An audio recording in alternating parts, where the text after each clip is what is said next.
We built artists from scratch who can perform with the best. Real titans of soca. When last you've been to a party, plenty women looking so nice. We must be in paradise. This year, ritual takes on new space and dimension.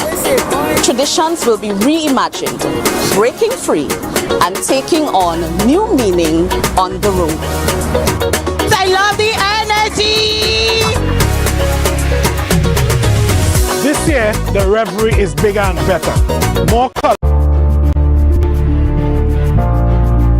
You're viewing Tobago Updates Television, your exclusive gateway to Tobago, broadcasting the beauty of this island paradise to the world.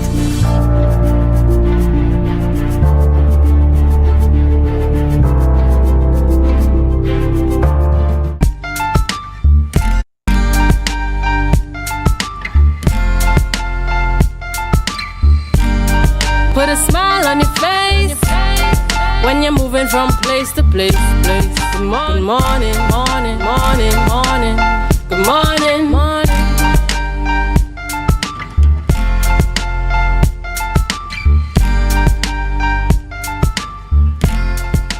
Good morning and welcome to the morning show on Tobago Updates Television. It is Friday, 5th July 2024, and we're coming to you live from the Port Mall here in Scarborough, Tobago. I am Adana Kumbi, and this is a beautiful day to give God thanks and praise for life, for He has spared our lives to see yet another day. And we say thank you to you, all of our viewers who usually log on to our online platforms, whether it's Facebook, YouTube, or on Amplio 102. We say thank you for choosing us and welcome to our program. You know, it's always a pleasure and a privilege bringing information to you.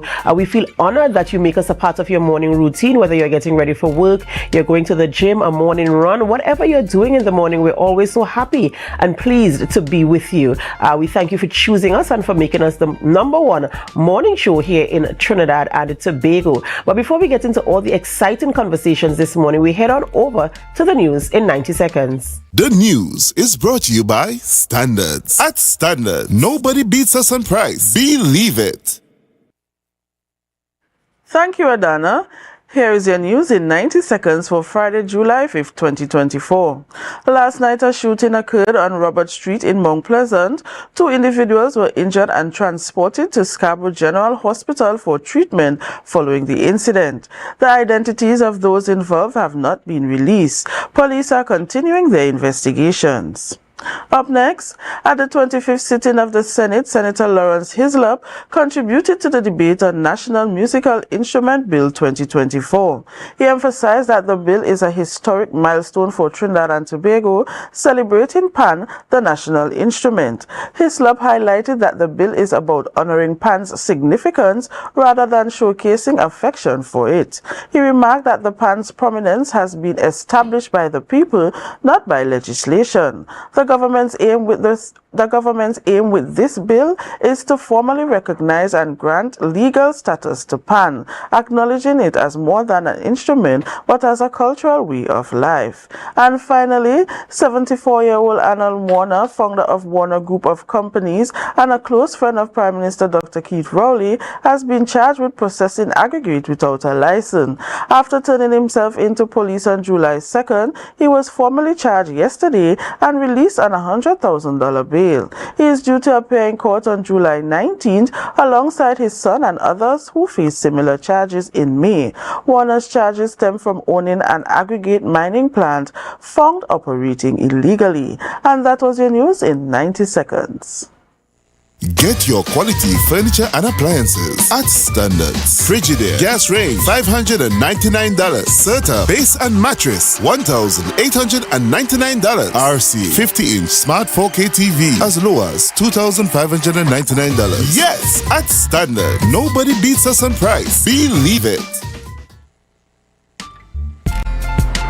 Thank you, Biana, for our news there in 90 seconds. And you know, of course, your first story there is speaking about a shooting in the Mount Pleasant area. And just last Sunday, the evening before Hurricane Beryl got to our island, we saw that there was a shooting that resulted in the death of someone in the same area, Mount Pleasant area. And, you know, right now, sometimes you're just lost for words, you know, and I'm really hoping that TTPS can get on top of this and that conversation about curbing crime on the island gets more aggressive, more than the conversation, the action be taken, you know, so that we can really put a curb on crime, because at the end of the day, we're tired of hearing about things like this happening in our sweet Tobago. And of course, tired of hearing about the gun-related issues. That's right. And we're talking about the greatest little island on the planet, and for us to do that, we really have to pay attention to the things that are tarnishing that narrative. So we really have to work, you know, steadfastly and earnestly towards doing those things to ensure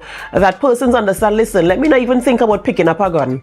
You know, so we really have to have those conversations and take those actions as well. Bianna, it's Friday. Yes, it is Friday, and we're heading into the weekend. What are your projections? What are you looking forward to doing on the weekend? Basically to get some rest, you know, Adana. It was a busy week for me this week, so rest is gonna be paramount this weekend. Yes, it was indeed, especially for our media personnel. It was a very, very busy week, and also agencies across the Caribbean region, of course, trying to send relief out there to all the other islands. And we still see news coming in, and we're hearing that Beryl is now heading to Belize, and so we're hoping that, you know, we don't hear too much of destruction on that side as well. Well, Bianna, I do hope you get that rest that you're looking forward to. I too hope to get some rest, but I'm not sure what's going to happen there. But in anything, we give God thanks for life. We have life, and we give God thanks for that. Thank you so much, Bianna. Ladies and gentlemen, we head on to our birthday shout out. It's the time when we say happy birthday to you. So it's our birthday shout out segment. And our first celebrant this morning is Miss Lisa Thomas. Lisa Thomas is celebrating a birthday today. And Lisa, we want to give God thanks for your life. And we pray that you do have a wonderful birthday today. We hope that you enjoy the company of your loved ones, your friends, and that you remember to put God first in all that you do. Happy birthday to you. This is the man Akil Andrews. Yes, Akil Andrews is celebrating a birthday today. And in case you don't know, he's a young entrepreneur from Tobago. He goes by also the name Beard Boss. So those of you who see that beard that is well groomed there, yes, he is responsible for creating oils and conditioners and all types of items to take care of well-groomed beard. So happy birthday to Beard Boss. Coming to you from all of us here at Tobago Updates Television. We wish you the best. And as you head on into the weekend, we know that the thing gonna turn up. Happy birthday to you. My friend, Dr. Alina Williams, she is celebrating a birthday today, a beautiful lady inside and out, and we want to wish you a very, very happy birthday. We pray God's blessings upon your life. We do hope that you enjoy your weekend, that you spend time with family and friends and create memories that are lasting. And we pray God's blessings upon your life as you enter into this new chapter of your life. Happy, happy birthday to you, Alina. No stranger at all to the Tobago Space Inspector Alicia Piggott. She also is celebrating a birthday, and we want to say happy birthday to you today, Inspector, coming to you from all of us here at Tobago Updates Television. Of course, sending in all these photo shoots, these birthday photo shoots. And of course, we want to wish you happy birthday. We pray God's blessings upon your life, and as you continue to serve the island of Tobago, that God protects you and guides you and gives you the wisdom to take on your assignments. It's a happy birthday to you. And rounding up the birthday celebrations this morning is Sean McCoon. Sean McCoon is also celebrating a birthday today. And Sean, we want to wish you a very happy birthday. We pray God's blessings upon your life. And we pray that as you enter this new chapter, that you enjoy love, peace, and happiness. And that you remember to put God first. Happy birthday to you. So to all our celebrants, and even those if we didn't get your photo, we still want to wish you a happy birthday if you're celebrating today or anytime over the weekend. We say happy birthday to you. We pray God's blessings upon your life, and always remember to give God thanks for life. The fact that you're alive is enough to say thank you for, because we cannot preserve our own lives no matter what we do. So happy birthday to all the celebrants, and remember to put God first. So you might be wondering, who are we having conversations with this morning in studio? This morning we speak with Mr. Forgive me. We're having conversations this morning. We're speaking about giving thanks. You know, we went through a period where things happened on different islands across the Caribbean, and we saw where the devastation took place there. We also had a situation that happened in Tobago a couple of months ago. That was back in February, if I'm not mistaken. We're talking about the oil spill that took place here in Tobago. And this morning we have one of our guests this morning wanting to say thank you, you know, to persons who came out to help. We're speaking to Mr. Jason Martin. He's the acting general manager of Magdalena Grand Resort and Spa, and so we want to, you know, have that conversation with him and see what the journey was like as they dealt with that situation. And then of course we head on to the sports segment with Mr. Cricket. He will be here later on today, and he speaks with Ansel Ned, program coordinator of the ALN Cricket Academy, and other discussions as well this morning. So you want to stay with us, and as you stay with us, of course, we invite you to tell your friends, tell your neighbors, tell everybody that the morning show is on Tobago Updates Television, and so they must join on to hear what we're talking about this morning. Be a part of the conversation, get some information as well. So of course, we're going for a short break before we start this conversation, and as we go, we ask you to help us share the live, share the live, share the live. We'll be right back. Dance Ensemble Tobago presents our signature event, a festival of dancing, Tobago Dance Sport Championship and Dancing with the Caribbean Stars. Dance in with DNA, our 11th edition, Saturday, July 6th at 5 p.m, Shore Park Cultural Complex. Featured in this year's lineup, Assemblyman Trevor James, Mrs. Petal Daniel Benoit, Mrs. Diane Baker Henry, Miss Davia Chambers, Miss Leslie Ann Ellis, and Miss Sinel Dempster. Limited early bird tickets. Adults $150. After party only $100. Children pay $75 at the door. You don't want to miss this one. Get your tickets early from Dance Ensemble class members, D&D Jewelers at Tobago United Cooperative, Milford 24 Gas Station Canaan, and the Shore Park Cultural Complex box office. For more information, contact Nikisha White at 772-9049 or Nelisa Dick 340-5758.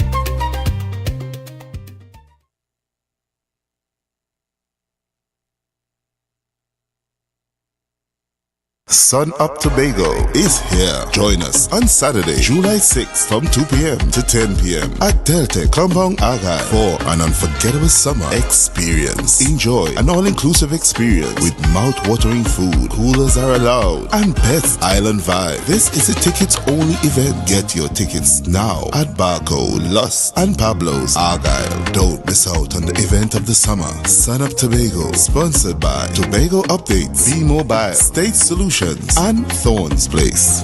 Look at people in here tonight.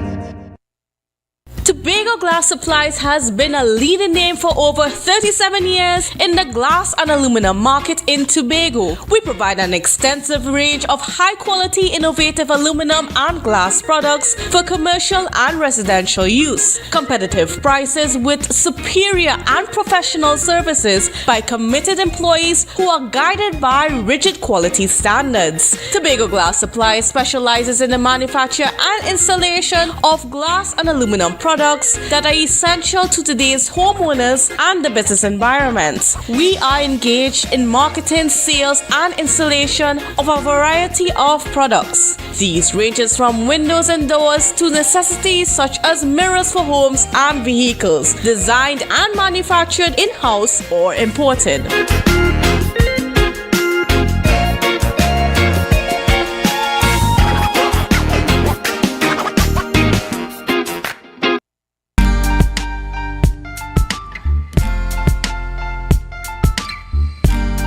Put a smile on your face when you're moving from place to place. Good morning, good morning, morning, good morning, morning.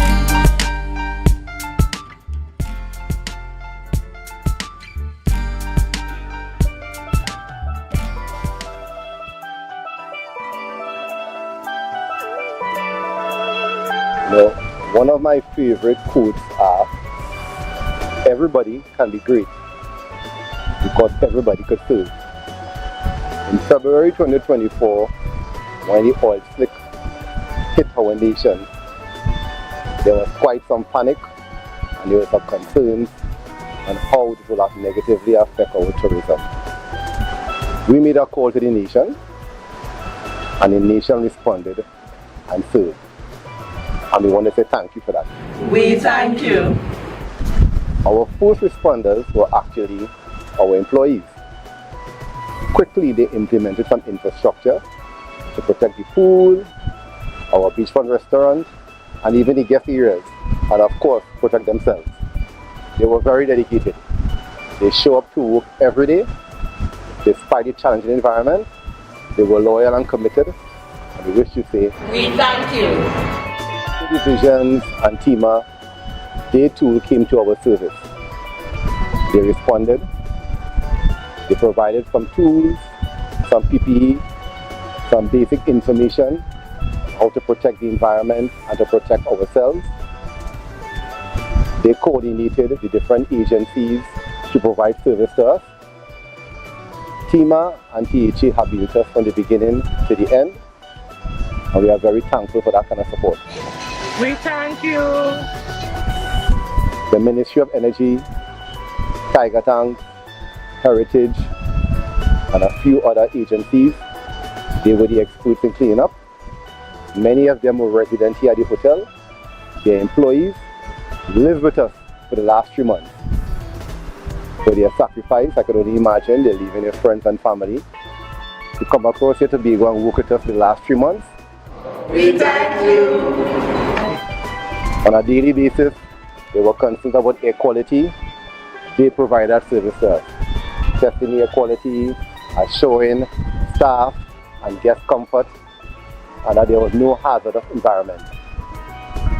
Agencies, Ministry, Tiger Tank, Heritage, other agencies, we wish to say thank you. We thank you. The environmentalists and the conservation groups, they were here, quite concerned with fragile ecosystems, how to repair it, when to repair it. They too made that sacrifice, walking through the environment day and night. We wish to say, we thank you. Then our guests, our loyal guests, some picky, some is their first time, some returning. For those who may not have got a very special moment, I know one guest mentioned that he come to see the beach, but the service was quite well. We thank those guests. To all our guests, Magdalena is a place. On a normal day, it's very beautiful, the memories there. You are welcome to return, and we thank you. we know some of these team may not be as welcome as it should have been, despite the oil spill. We want to say, we thank you.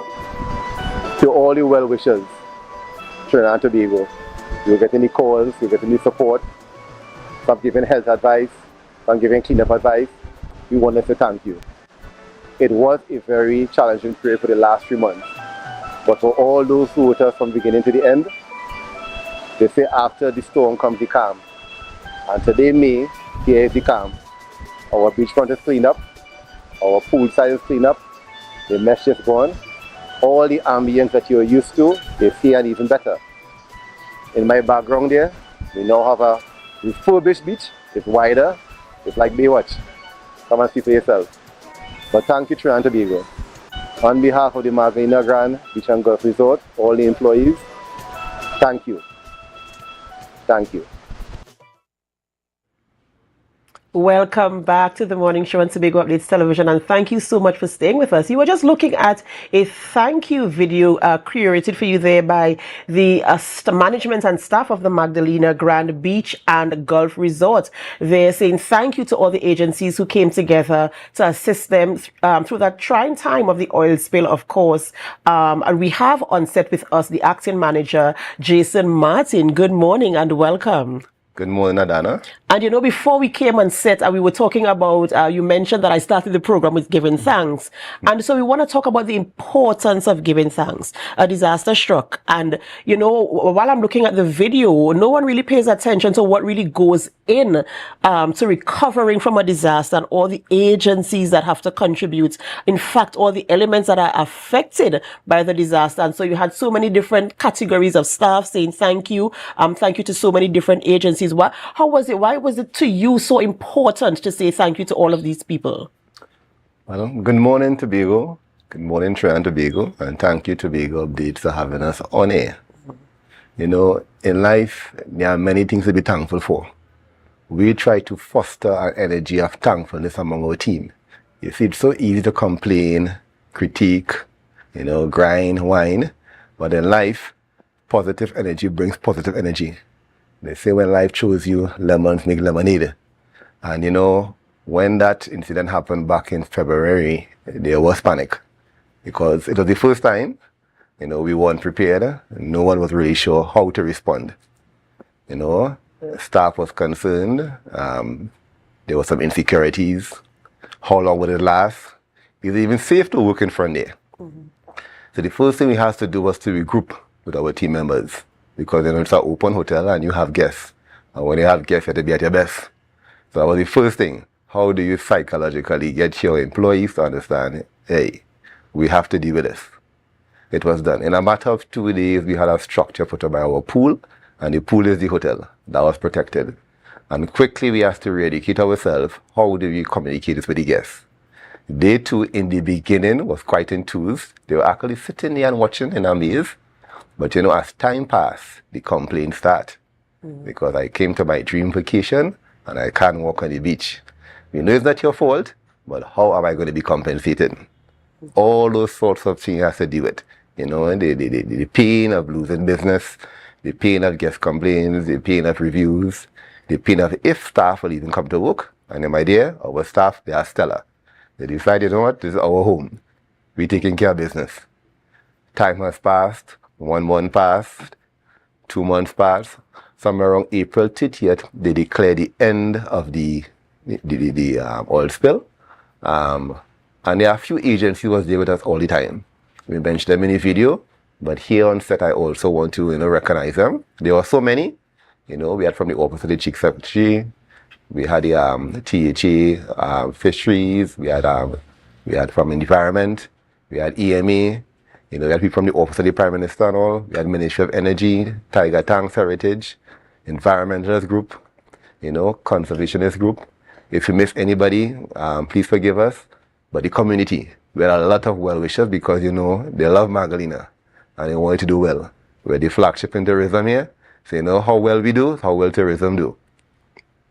And, you know, as you mentioned, community there, Tobago is known for that type of, in fact, the Caribbean is known for that type of community involvement and community efforts. Whenever there's disaster, if you compare this now to what is happening across the Caribbean region with Hurricane Beryl, you know, striking on different islands, you see communities coming together, you see agencies lending support, of course, to bring that measure, to restore people back to normalcy. And so you've had that situation, you had the agencies coming out, but more so you mentioned that your staff, because I do know that when something like this happens, everybody's trying to think, well, I'm not going because I have to safeguard myself. You spoke about the air quality in the video. What am I ingesting? You know, what am I breathing in? And so you could, the possibility could have been that your staff wasn't coming to ingest that. Or your guests could be complaining about there could have been cancellation of bookings. But what was it like in terms of guests remaining at the hotel or even making bookings at the hotel during that period where that oil spill took place? Well, from the foreign booking, they would make their booking, you know, 2 months out. In advance. So they were there, you know. Some of them opted for the option to go elsewhere. Some wanted to stay. They wanted to see what's happening. You know, even had some of our colleague hotels who would have extended some help, you know, if we have to outbook, send them across, which we did. It had two kind of guests. It have those who said, hey, you're not the first, and we understand what you're going through.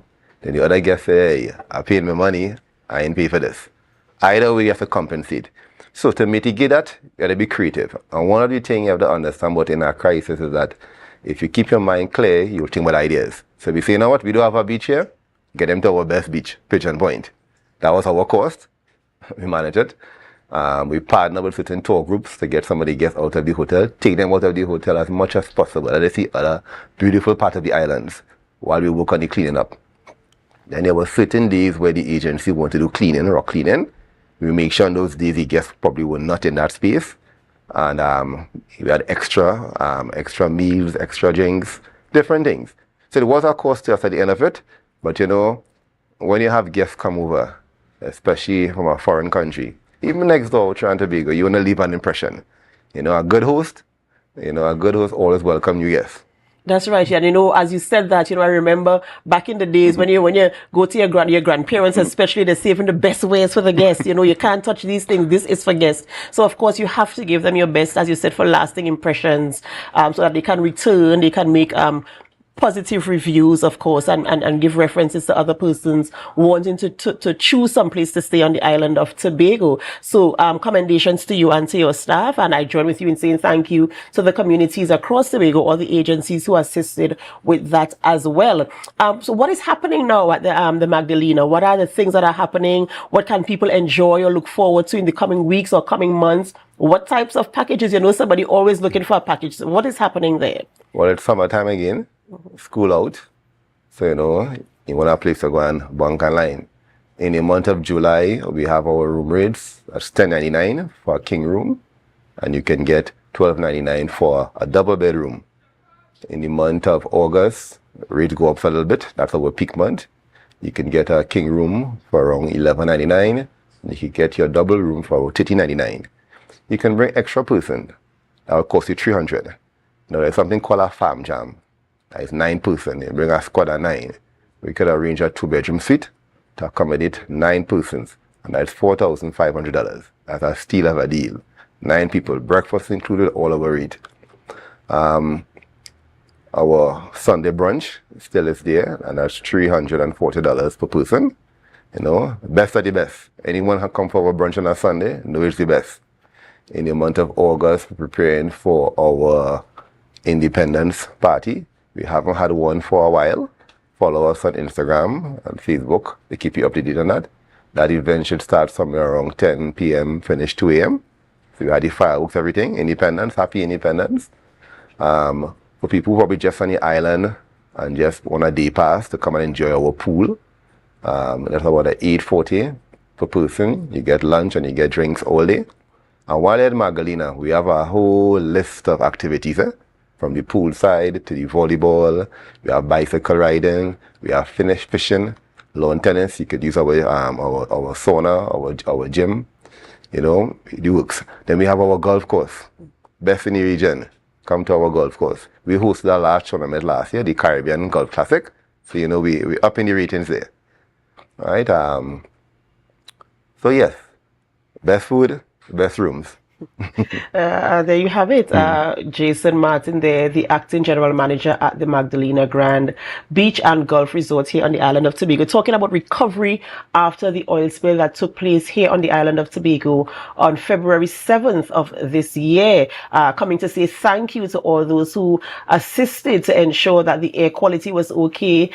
Saying thank you to the staff for coming out and giving the guests, you know, a good experience in spite of what was happening there. Saying thank you to the guests for not giving up on them. You know, I want to say I appreciate the efforts that you made, and you said something that I want our viewers to go away with. You said when you maintain a level head, you are able to think and to strategize and to come up with ideas rather than panicking and bowing out. So let that be our mantra, if not for anything else for this weekend, maybe for next week. Let's keep a level head in the midst of adversity, in the midst of things that might be happening around us, so that we are able to strategize, that we can come back even greater than we were initially. So Jason, I want to say thank you so much for joining us this morning and for saying thank you to everyone, because it's a good thing to give thanks, and also for giving us some insight as to what is happening there at the Magdalena for the summer vacation. Ladies and gentlemen, we've been speaking with Mr. Jason Martin, acting general manager of the Magdalena Grand Beach and Golf Resort here on the island of Tobago. We're going to go for a short break before we come back with conversations celebrations. Of course, the sports segment is up next with Mr. Cricket. Marcus Daniel will be in studio very shortly to take you through what's happening in the sports world here on the island of Tobago. So stay with us, and as you stay with us, of course, we invite you to help us. Share the live, share the live, share the live.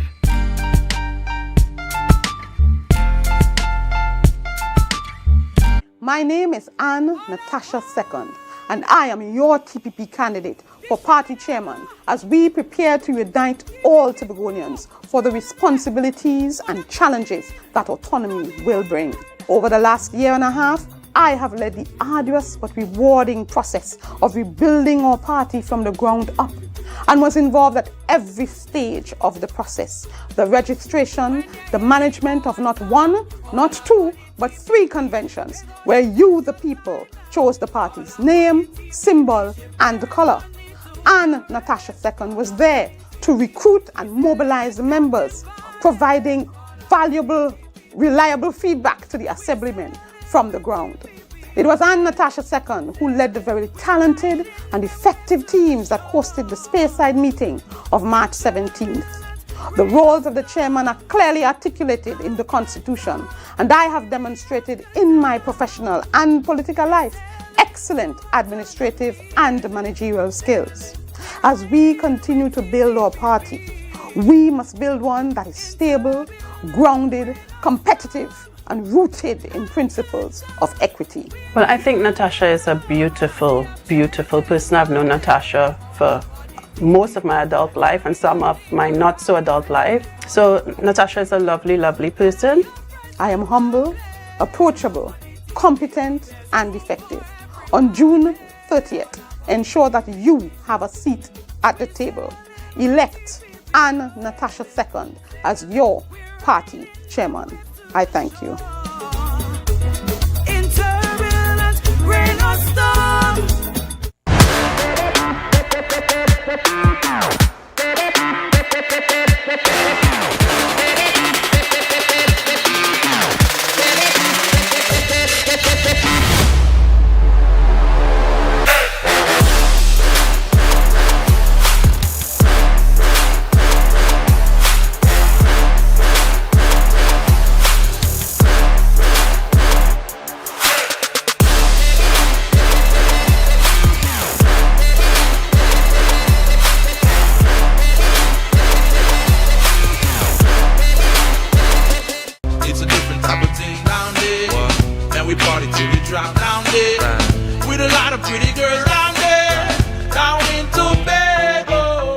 You can now get whatever you need whenever you need it anywhere in Tobago with Tapago. Your meals, medication, groceries, and shopping all delivered directly to you. No more hassle, no more stress. Get the Tapago app today on Google Play or Apple App Store. That's TAPPOGO, and let us deliver to you. Check our website at www.tapogo.app or call the experts at 494-TOGO and 484-4746. Tapago. Relax. We will get it to you. Tapago's at your service. I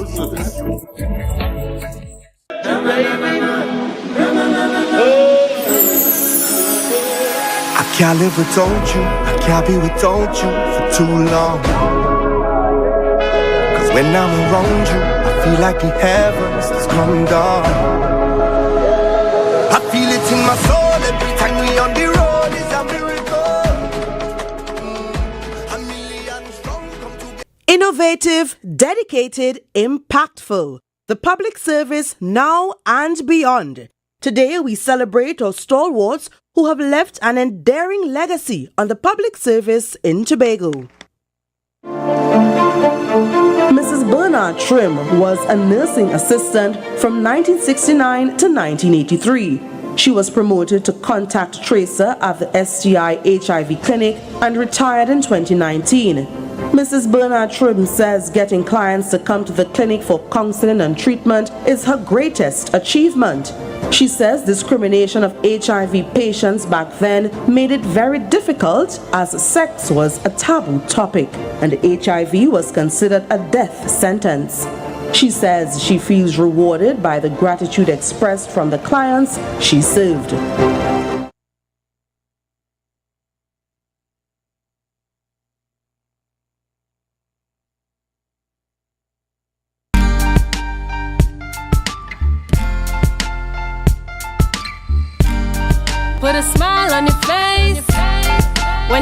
from place to place. Good morning, good morning, morning, good morning, morning. Hi guys, welcome back, and thank you so much for staying tuned to Tobago Updates Television. It's Friday, 5th of July. Thank you so much for, of course, always supporting Tobago Updates Television. We are now into the sporting segment, the best segment on a Friday morning. Yeah, I don't know, have something to say about that, but yeah. Of course, this morning we have such with us. We're talking cricket this morning, best sport in the world, and we're talking about the ALN Academy, and they're having a camp, cricket camp. Yeah, can't tell the last I've heard about a cricket camp in Tobago, but always good when we focus on the youngsters. Say good morning to Anson Ned out of the ALN Cricket Academy. Morning. Good morning. Yeah. Struggling to say that ALN? Yeah, but it kind of I can't tongue twister in a sense, no way. I don't find so. And I'm saying it's ALN. That is Anson Ned. What else stand for? So I have to say that, you know? Yeah. Well, I mean, we're talking about the academy. Lyndon, that's my middle name. Lyndon? Yes. We're going to call Electoral. That's a good middle name. Lyndon? Yes. I thought it was Johnson. It's been Johnson Charles. Well, I mean, I wouldn't mind. That'd be AJN. I mean, I wouldn't mind Johnson Charles. I mean, oh my gosh, man. Wait, are you even talking about Johnson Charles this morning, right? We're talking about this camp. Your academy, you have a camp coming up in the July-August vacation period. So let's start with that. Tell us about the camp. Well, it's geared to the to youngsters. I mean, you know, we just came out of the primary school cricket league. At a shout out Signal Hill Government Primary School, the knockout champions. I'm gonna say that. There's a plug there, right? It's more like only under 13 boys and girls. It's not just open to boys only. And there's a lack for cricket at the youth level in Tobago, and more times than not, we have a pretty decent primary school league which started last year, right? And we want to have a continuation of it. Not to say that we're just having cricket for the primary school season alone and that's it. I mean, it's a start. I mean, I want to have a continuation of it, or expand it probably, you know, when next year comes around. But it's a start. And normally cricket happens in Shore Park. When you hear cricket, you always hear Shore Park. Yeah. Hence the reason for the caravan. So we want to touch all areas of Tobago, starting with the Speyside area. Up there, I'll take up the kids from Charlottesville, Speyside, probably Dallaford too. Then we come down to Roxborough the following Saturday, right, which will be the 20th of July. That's the day before my birthday, so I'll be accepting gifts on those days. That's in Roxborough? Yes. I can give up that at all. Well, we'll hope for the best, right? And of course, I'm a country boy, right, coming from Bloody Bay, Lansome area, so I'm very much interested in taking cricket back to that community, because I mean, I remember as a child growing up in Lansome, after school in front of the community center, that whole strip there, we used to play cricket there every evening, January to December. Yeah. Right, so I want to take cricket back to that community, and hopefully they could at some point in time bring back a team. Yeah. Right, and then we come down to Moriah the following Saturday, and then we go to Canaan, and then we finish off in Shore Park. Yeah, fantastic. So six venues, and basically covering the length and breadth of Tobago. I'm particularly happy that you have targeted the north side, because most times you find when you have activities in Tobago like camps, we normally go to the east and we go to the west, and we think that the north side will be covered either by the east or by the west. But I'm happy that you would have focused your attention specifically in Bloody Bay. And it gives the Lansome, Bloody Bay, Palativia, Castara, the opportunity to go in Bloody Bay and come out in their numbers and of course try to learn the fundamentals of cricket, because I'm thinking that's going to be the genesis of the camp. Yes, it's an introduction to cricket, the basic cricket. I mean, it will be fun. We'll play games. There's a little bowling apparatus that I have, you know, that I was sponsored, you know, by my good friend from England from my time there. Yeah. The kids will have fun using that, and we'll have a lot of games, and of course, yes, like I said, they will be learning the fundamentals of cricket, the basic of cricket, and make it fun, because a lot of people will say cricket is boring. I mean, my own son tells me that all the time. Cricket is boring, you know, but I try to make that as much fun as possible. Yeah, and I'm seeing 13 and under. Any particular reason why not probably 18 and under? Like I said, I want to target the what you call that, the grassroots. Grassroots, okay. The so come out of the primary schools. Yes. So those are the well, let's say they will soak up a lot of information. Yes. All right. Yeah. And I'm guessing those are probably 18, like probably the Orlando James and them guys already had the fundamentals in train already. The season already. So and of course, not because you have played before, that means you can't come to the camp. But you're looking for anybody still. Yes. And it's open, it's free. Yeah. So even though you're playing for Wim Primary School, yes. Big up Renisha. When you're playing for Wim Primary School, you can still make your way to one of the venues. Yeah. And you could come to all the venues if you choose. Okay. You're not just open to say like, okay, I'm from Scarborough, so I want to go into the Shaw Park. If you're in Charlottesville and you want to come to Canaan, you could come. I have no problem with that. Yeah. And how has the response been since the registration went out? Well, to be honest, it's going really well. A little better than I expected. To be honest, Shaw Park. I mean, because we have in the registration, you need to you have to put where, which location you're coming to, and Shaw Park, which I thought would have been the least. Right? Yeah, I have the most. We're almost up to 50. Right. We're almost up to 50 kids in Shaw Park. Kaden is doing pretty well too, and Bloody Memorial. I'm a little bit concerned. I don't want to say concerned about the space side Charlottesville area, so I'm pleading with the guys up there just to get registered. You could call names. Call names. Joel Cook. Joel Cook. And what Akko George? Joel Cook, Akko George. Yeah. But I'm more blaming Joel Cook. Yeah, because Joel he's the one. Because he will be assisting us in the camp. Some people may not know as Joel Cook in a way. Call him Latta. Well, he's studying fisherman. He's studying fisherman right now in a way. But Latta, come out and support them in space and get the kids out in space in a Latta. And he himself have a nice little program on Saturday. He did a cricket program for the fisherman, and he told me yesterday that you and I cannot play. What? Yes, he told me that yesterday that we cannot play. So you know once you hear cricket in Tobago, is Marcus and Ned. Exactly. You don't understand that, man. Something's wrong with it. You ain't got approval. You want because last day in a sense. So I'm asking. So just pleading with the people in space at the Roxbury, just get registered. I mean, it's for a reason. We want to have an idea of how many kids will be there because we have some stuff, catered and geared, to the amount of people, kids that will be there. So just get registered. Yeah, and as we are on the topic of coaches, right? I mean, obviously you are the lead coach for this event. Any other coaches will be coming on board to support? Yes, we had I think it was 2 years ago. We had a coaching program across there where we they distributed. West Indies Cricket Board gave out some level 1 coaching courses. So I'm utilizing some of those guys like Onalo, Lezama, Ato James, that is my big best keeper in Tobago. Best keeper in Tobago. Second best, I mean, after you my team. I'm a goalkeeper in a way, no? We can keep anyway. Yeah, the best goalkeeper. Yeah, that's my boy. Ato James, very own Joel Cook, and tell about the girls, Tidal Trim also. Right. She's also available. Oh, that's and yours truly? Who's that? I'm not gonna call it. But Marcus will also be here helping out, teaching the guys how to bat like Johnson Charles. That's a big plug there for you. Yeah, so and it's gonna be batting, bowling, fielding, and you're going to obviously be doing like some theory work as well in terms of how to set a feel, all them things will be. Yes. Oh, also when I got my first contract in Trinidad to play at the Premiership level, the guy who contracted me, the guy by the name of Gerald Garcia, he's also coming. So he was also West Indies physio at one point in time, so he knows a lot about nutrition and your fitness. Then. So he'll be coming to share his experiences very important. With that. And so it's not just about running up and batting and bowling and just think you have a little bit of theory work as well too. Yeah. So tell me how long a session will be, and take me to a session. How like a day because it's every Saturday. Yeah, well, it's under 13, so we have different age groups. So each coach will be assigned to a particular age group, right?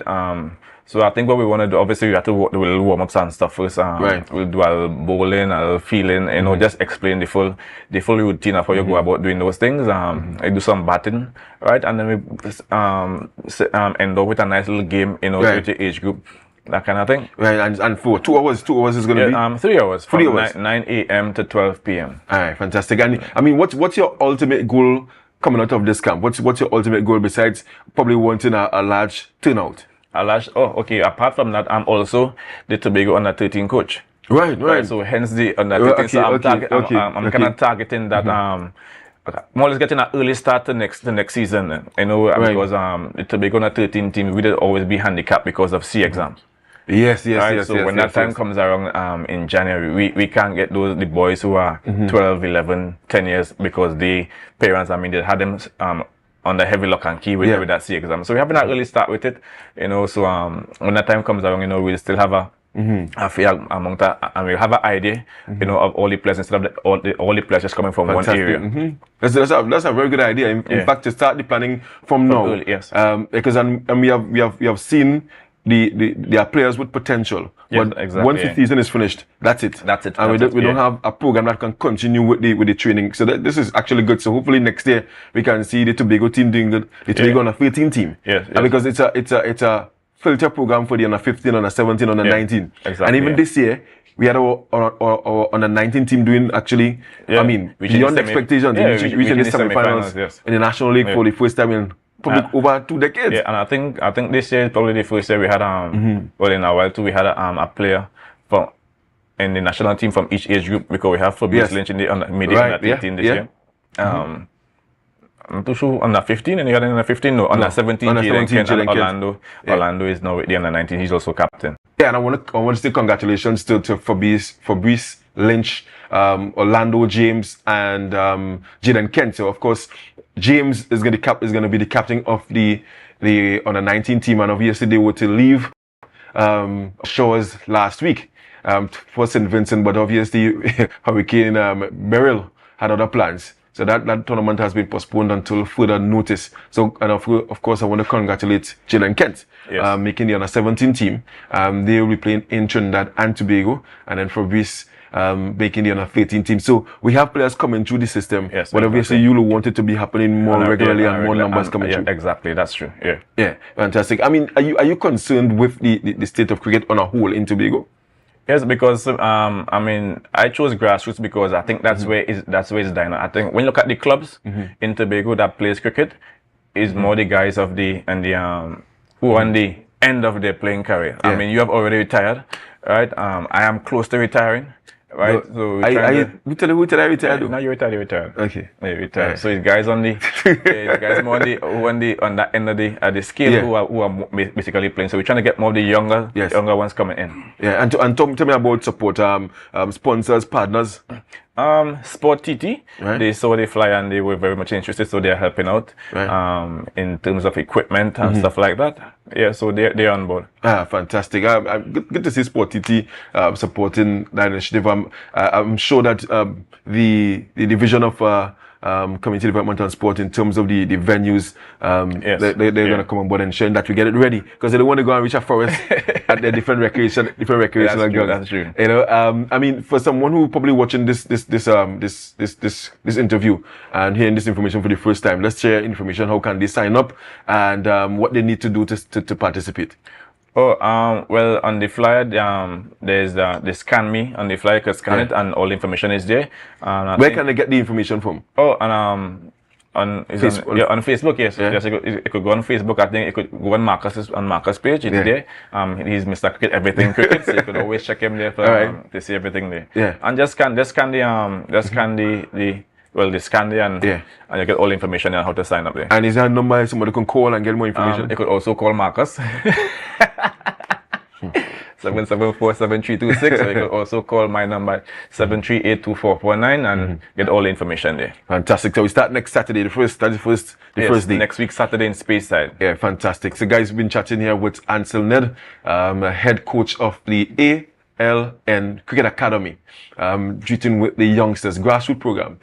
Very important program starting next Saturday. 6 venues in Tobago. Of course, you can call the numbers. You can call my number 774-7326. You can call Ansel 738-2449 to get your name listed, or you can follow on social media to get more information as well. So hope to see a number of you guys come out there and let's have a good time. I'm told that they're going to have refreshments as well, and you know, fun stuff. Yeah, so we're going to take a short break. When I come back, we're going to be chatting some from football. Interesting stuff happening in football. And the guys from North Side. Yes, don't forget you can share the live, guys. We're going to be right back.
Coconut's Cafe, the buffet restaurant that specializes in all your tasty local dishes. For breakfast and for lunch. Breakfast includes coconut bake and sada roti, served with chokers, bull joil, and sausages in tomato sauce. Not forgetting beef and cheese pies, shepherd's pie, macaroni pie, and rice in various styles. Meat served in a variety of flavors, garden salads, and pasta salads.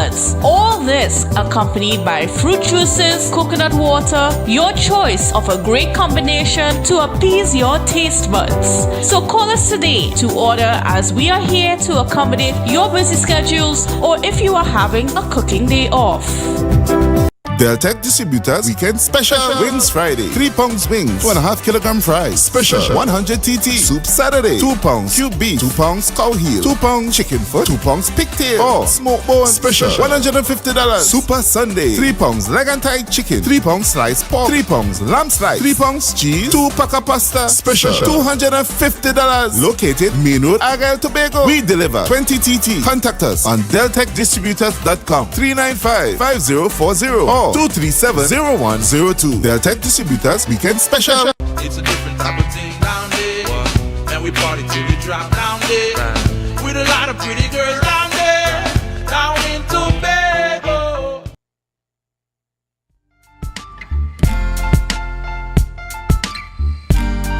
Put a smile on your face when you're moving from place to place. Good morning, good morning, morning. Good morning, morning. Hi guys, welcome back, and thank you so much for staying tuned to Tobago Updates Television.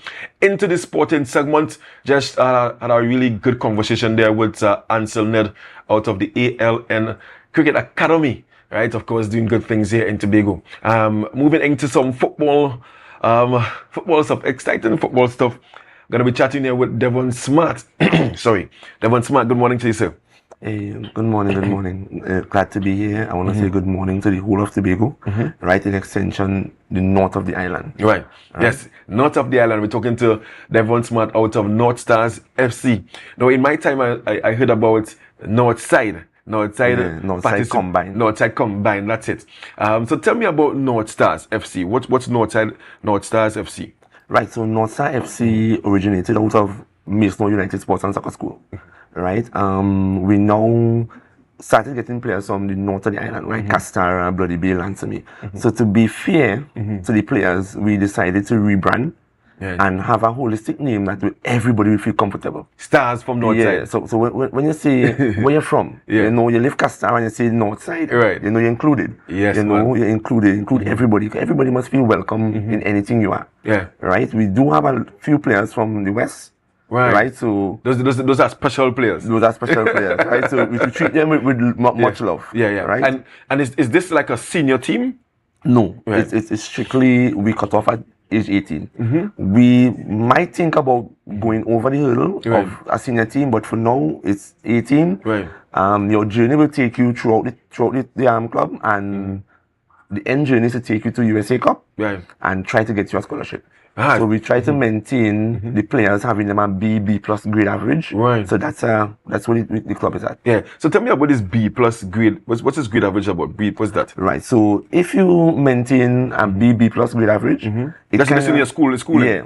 Schooling. Okay. So it sets a tone. Right. So if you're trying to move on to college, you're in and above the area where it will be easy to transcend over. Right. If you do your SATs and stuff like that, we try to have the players understand that, you know, education is first, right? Because your career could be short, as you know. Yeah. Right. So education is first. We really trying to get players into college. Yeah.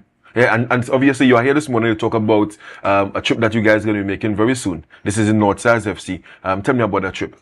Boy, that trip is sooner than soon, right?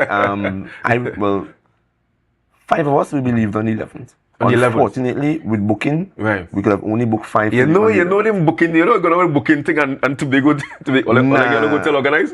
Well, we are staying with we have a coach from the US, right? We have a coach from the US. We have a coach from the US. We'll be staying with the coach from the US for the first week. What, that organized already, right? That done organized. Well, then going outside and ask the coach and buy a bus, everything. Not buy a bus. He rented a bus to pick us up. Everything is in play. Right. But any contribution that comes to the club, we'll accept it. Right. We're still taking contribution right down to the wire. Right, but everything is kind of in motion. Everything is in play. We are at a good place. So 5 of us is leaving on the 11th, and the 11th of July, right? The 11th of July, and the rest of the entourage will be leaving on the 13th. Right. So the 5, that's what coaches leaving on the 11th. No, one coach. With 4 players. With 4 players. Right, and there's only 3 coaches going. 2 coach, head coach, assistant coach. Well, 2 head coach. I hate to say it's a head coach and assistant coach. 3 coaches in total, so but 1 leaving. 2 coaches and a physio. Okay. Right, and 15 players. Unfortunately, 3 players have to drop out. Right. There's no lack of funding. Oh, okay. So they have to provide their own funding, or the club assisted? To a point. The club assisted to a point when registering. We assisting with insurance. And okay. Any other loopholes. Some of the players we try to assist, at least 1 or 2, we kind of assisting fully. Okay. But the club is not, we're not fully rich. Right? Yeah. We're dealing in the rural part of Tobago. This is the reality, the north. Yes. Right? So there are lots of players who, unfortunately, finance is not there. Because the club, we have one of the smallest fees you will find anywhere in the world of football. It's $30 a month. Right. The $30 came about because we want the players to be responsible. So we try to encourage, as small as you are, to save $1 a day. Yeah, but I mean, and I'm sure the $30 will contribute to probably water, ball, equipment. Right, but we try to have everybody. We don't want to price out nobody. Understand? Right. So better take 30 than I try to take a 150. And subscription is very important. Subscription is very important. Very important. Yeah. But we get in there. You know, we get in there. We get in there. Yeah. And what's your numbers like though in terms not the traveling contingent, but in total? In total, we could have at least about 105-6 players. Right. That's really good. So how did you shortlist the contingent to go to this cup? Right. So in the U16 age group, we have at least about 25 players. Right. So we'd have done some screening. Well, finances are a big player as well. Yeah, because I know some parents may. Yes. Right down to the wire, we are short about 3 or 4 players who I know that scouts would have really taken an interest in. Right. You know, but finances didn't play, and unfortunately, we couldn't help everybody. So in terms of, so you all didn't seek like sponsorship elsewhere? Well, try to get. We seek sponsors, right?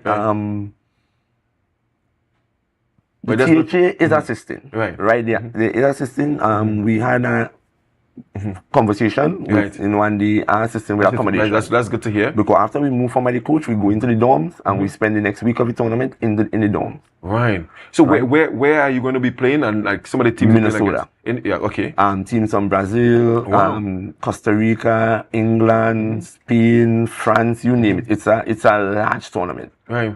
It's from U8 to U19. Right. Last year they had over 1,000, about 600-700 teams from U8 to U19, boys and girls. It's like nothing. I went in 2019 and look at this tournament. It's nothing you could expect. Right? It's like 66 full-size field. It's football whole day. Is a mecca of a tournament. So, and outside of football itself, the players, are you going to take an opportunity to probably see New York as well, or see? Well, Target USA Cup is the name of the tournament. Right. So Target is their main sponsor. So there are days on afternoons you have field trips. Right. Because you know how this thing work out. Yeah, because yes, that is football. Youngsters, you have youngsters but they still introduce tourism. So they have the evening days, they go to the lake, they go to this, they go to that. Yeah, so there are other itineraries besides football. But the mecca of the tournament is that players will be able to see how a college function. Yes. How a college operates. You know, be able to talk to administration, you know, you'll be able to talk to college players, you know, how this thing really function. It will be an eye-opener for these players. You know, I went in 2019 and it was a blast. It was like nothing I've seen before. Right? So we're trying to open the eyes, especially North. You know the North. Yeah. Right? Everything comes to Central. I grew up in Northside. I grew up in Castara. and I know that we have talent. And just recently, you guys had the Mason Hall Village Football League. Who won the Village Football League? Yeah, well I want to say kudos to Mr. Ian Pollard. Right, yes, that's the Assemblyman. That Village League was actually put on for us to assist in rating funds. Right. So we had like liquor booths where we were selling and like concession area. Yes, I want to say shout out to him. Right, it was a big help. And he even threw his hat in the ring. He even donated personally from his pocket. Because I actually saw, I think he mentioned that he's going to contribute 10,000 and he asked the chief secretary to match 10,000 as well. Well, I saying he threw in the 10. So and he actually to match. I mean, and these are very important initiatives. Anything to treat with the young people, and obviously you see what's happening in Trinidad and Tobago with crime, and you see the young folks and them. So you see what you're doing, and the other coaches in the communities doing, the village leagues, the coaching caravans, and all these different things. We can't pay you guys for doing that, and I want to commend you and your coaching team and your organizing committee for putting this together. And I'm hoping that you guys go out there, you play to the best of your abilities, come back home safely, and obviously we get some players getting into those colleges because that's the idea. That's the idea. Well, right now we have at least the tournament send an email. There are at least 60 registered scouts to come and look at players. Right. One thing I want to do is shout out the administration. You know, Mr. Dana Archer, Nicole. This is for your guys. Yes. These guys in 2022, 2023. You know, they came on board, and since then the club have transcended. You know, Johan Salveri, Inga Archer, these guys are police and they are fully involved. Oh, so they were part of that 2019 No, it was me alone. It was a one-man horse. But since they came on board, you know, it's full steam ahead, right? I want to thank them. You know, the kids want to thank them. You know, I will give the commissioner of police some advice. No, I'm serious with it. Go ahead. Put money into these programs. Forget buying the guns and the cars. These programs are the way. Because they had that Commissioner's Cup some time ago, right? Right. These programs are the way. I'm telling you, it's the way to solving crime. I totally concur with that, especially community leagues. I am a strong advocate of community leagues. I've seen the success of Mariah Village Football League. Mason was a success as well. I think there's one in Patience Hill. Bethel is going to end on Sunday as well. Keenan as well. Roxborough, this thing called Roxborough, we say they have all fours, football, netball, all these community initiatives. And you're right. And I'm hoping that the powers that be, viewing this interview right now and they take heed to your advice in terms of doing more of these events instead of probably focusing on the other things that are not working. You can't go wrong with community sports. Are you the only Tobago club participating? Well, the only one. Right? There are 9, possibly 10 teams from Trinidad will be going. But they actually chartered a flight. You're on a flight? You're not a flight? No, we're not that's fantastic. Yes, so you know, and in 2019 there were at least 8 or 9 as well. Wow. I actually traveled up with at least 4 teams. So this is a really big cup. It's large. It's a mega tournament. It's one of the largest in the United States. Tournament, one of the largest. Fantastic. Is it going to be streamed live where we can take it in if we want to see? Yes, you could go on the where can we go on Facebook? Instagram. Right. YouTube. Right. It's Target USA Cup. Target USA Cup. The Cup. opening day is like the World Cup. It's like a big ceremony, torchlighting. When is the opening day? The opening day is on the 16th or the 17th. The 16th of July. We're going to look forward for that. And obviously, we at Tobago Updates, we can share it as well. So all of Tobago can see the talents from here in Tobago going across there and competing against the world in that sense. Fantastic. Anybody you want to shout out to in any final words? Well, you know, I want to shout out my mom. Right, my mom, I'm a wife to be. Right, they are congratulations. They are the backbone in this thing. Right, we started out with like 5 ball. And they contributed to the 5 ball. My neighbors, you know, pro movers. Right, he contributed my first 2 or 3 ball. Right, and the coaches, I cannot stop saying thanks to the coaches and the administration. Fantastic. Obviously, and it's always good to give thanks because you can't do it by yourself, right? With over 100 and something kids, you need the coaches and you need the community as well. So, of course, from Tobago Updates, wishing you guys a safe journey and of course a success in terms of getting players in the different colleges, right? And of course, he can come back and share of all the good news when he return. Guys, this brings on end the sporting segment here on Tobago Update Television. Of course, always good having conversations where sport is concerned. Two very important programs this morning we discussed. I'm talking cricket and we're talking now football. I'm going to show you guys over to Natalie with Good Morning Tobago. Don't go anywhere, guys. Continue to share the life, share the life. I'll be right back.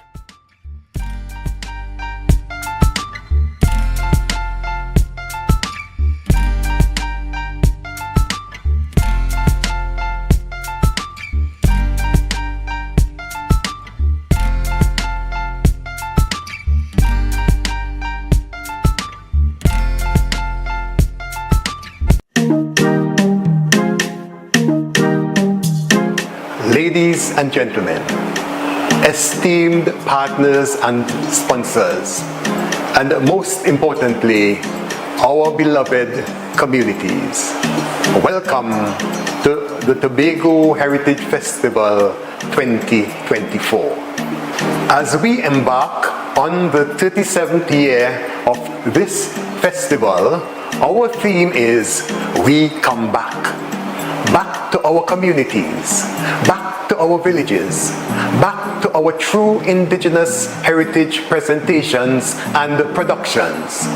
We are bringing back iconic events such as Yesterday's Children, Bell Manor Riots, and the Courtship Codes. We want to highlight the importance of coming back to our roots, celebrating the people and the communities that make Tobago so special. Get ready for an unforgettable experience as we say, we come back to our true essence. We want to encourage each and every one of you to continue to support our cultural development and preservation in any way that you can. Your support is truly invaluable. Together, we can continue to make a positive impact that will be felt for generations to come. Thank you, and see you in July. Ladies and gentlemen, it is with immense pride and excitement that I address you to officially launch the 2024 Tobago Heritage Festival. The Tobago Heritage Festival is not just an event. It is a journey back to our roots. This year's theme, We Come Back. Back to our communities, back to our villages, back to our true indigenous heritage presentations and productions. It captures the true essence of revitalizing the culture and traditions that have shaped our identity for generations. This year marks the 37th successful hosting of the festival, and we are proud to officially dub the month of July as Tobago Heritage Month, a time when our island comes alive with rhythms, flavors, and stories of our ancestors. The festival continues to offer an unparalleled opportunity for economic growth on the island. Every stakeholder, from local artisan and vendor to hospitality businesses and transportation services, stand to benefit. Our vibrant cultural displays will attract visitors, boost tourism, and provide a significant economic uplift to the island. The heart of this festival beats in our communities. We are empowering each village to manage its own productions to ensure authenticity and sustainability. The Tobago Festival Commissions Limited and the Tobago House of Assembly are here to support you, fostering an environment where our heritage can flourish sustainably. As we embark on this journey, let us celebrate the essence of Tobago. Let us honor our heritage and support our communities as we showcase the vibrant culture that makes our island unique. Thank you.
Good morning, viewers. I am Natalie C.D. Richardson, and you are viewing GMT Good Morning Tobago. It's always a pleasure to be here and to have you tuned in to Tobago Updates Television.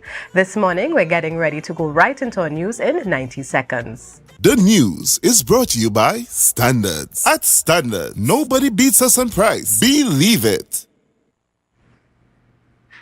Last night, a shooting occurred on Robert Street in Mount Pleasant. 2 individuals were injured and transported to Scarborough General Hospital for treatment following the incident. The identities of those involved have not been released, and police are continuing their investigations. At the 25th sitting of the Senate, Senator Lawrence Hislop contributed to the debate on the National Musical Instruments Bill 2024. He emphasized that the bill is a historic milestone for Trinidad and Tobago, celebrating Pan. The National Instrument Hislop highlighted that the bill is about honoring Pan's significance rather than showcasing affection for it. He remarked that Pan's prominence has been established by the people and not by legislation. The government's aim with the bill is to formally recognize and grant legal status to Pan, acknowledging it as more than an instrument, but as a cultural way of life. 74-year-old Alan Warner, founder of the Warner Group of Companies and also a close friend of Prime Minister Dr. Keith Rowley, has been charged with processing aggregate without a license. After turning himself into police on July 2nd, he was formally charged yesterday and released on a $100,000 bail. He is due to appear in court on July 19th alongside his son and others who faced similar charges in May. Warner's charges stem from owning an aggregate mining plant found operating illegally. And that was your news in 90 seconds. Get your quality furniture and appliances at Standards. Frigidaire gas range $599. Serta base and mattress $1,899. RC 50-inch smart 4K TV as low as $2,599. Yes, at Standard, nobody beats us on price. Believe it.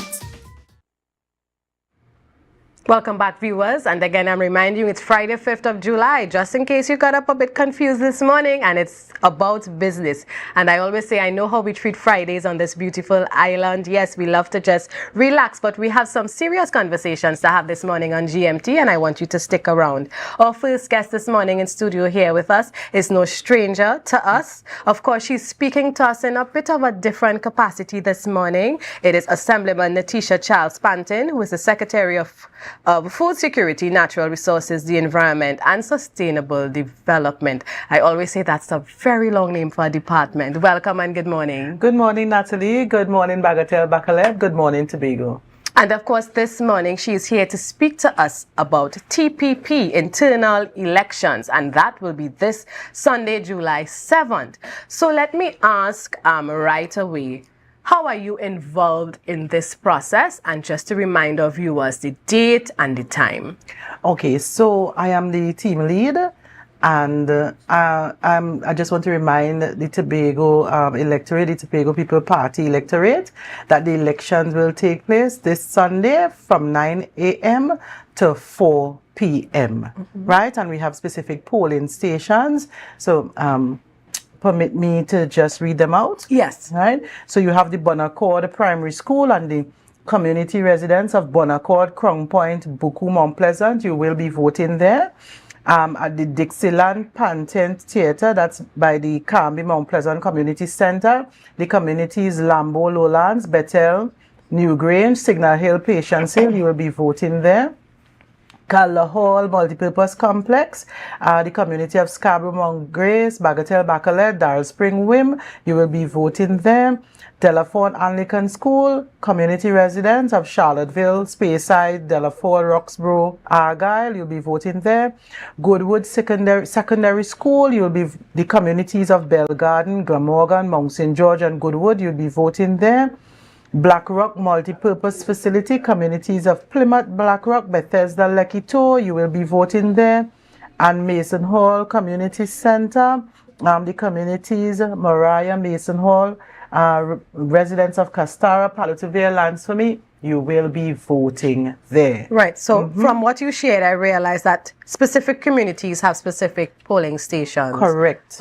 So members, of course, need to be aware of such. How will they be aware, or what type of communication mechanism is out there to ensure that if I'm a person who has to vote, and let's say I'm supposed to vote Scarborough area, but I'm running errands and I figure, well, let me slip in wherever you have, whatever you have in the west, you know. Yes. So people will refer them to their polling stations. Okay. Yes, so you can't just go anywhere and vote, and that's to ensure that we have a smooth process, right? It's not to deny you of voting.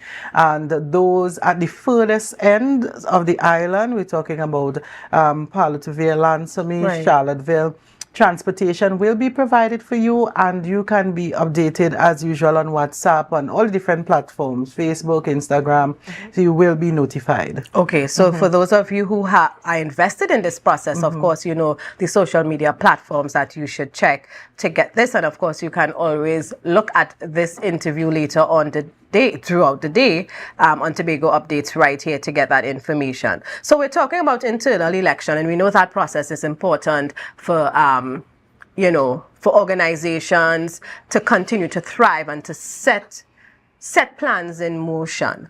Last week, Sunday, was the original date for these elections. It was postponed. Can you share with us, because some people may make assumptions, but I still want you to clarify why that date was changed. And that's fine. The assumptions and perceptions, sometimes there are a little bit of, you know, relevance in them. So if you're assuming that the elections, it was postponed until this Sunday because of the inclement weather, you are correct. Right. And that would demonstrate responsible leadership.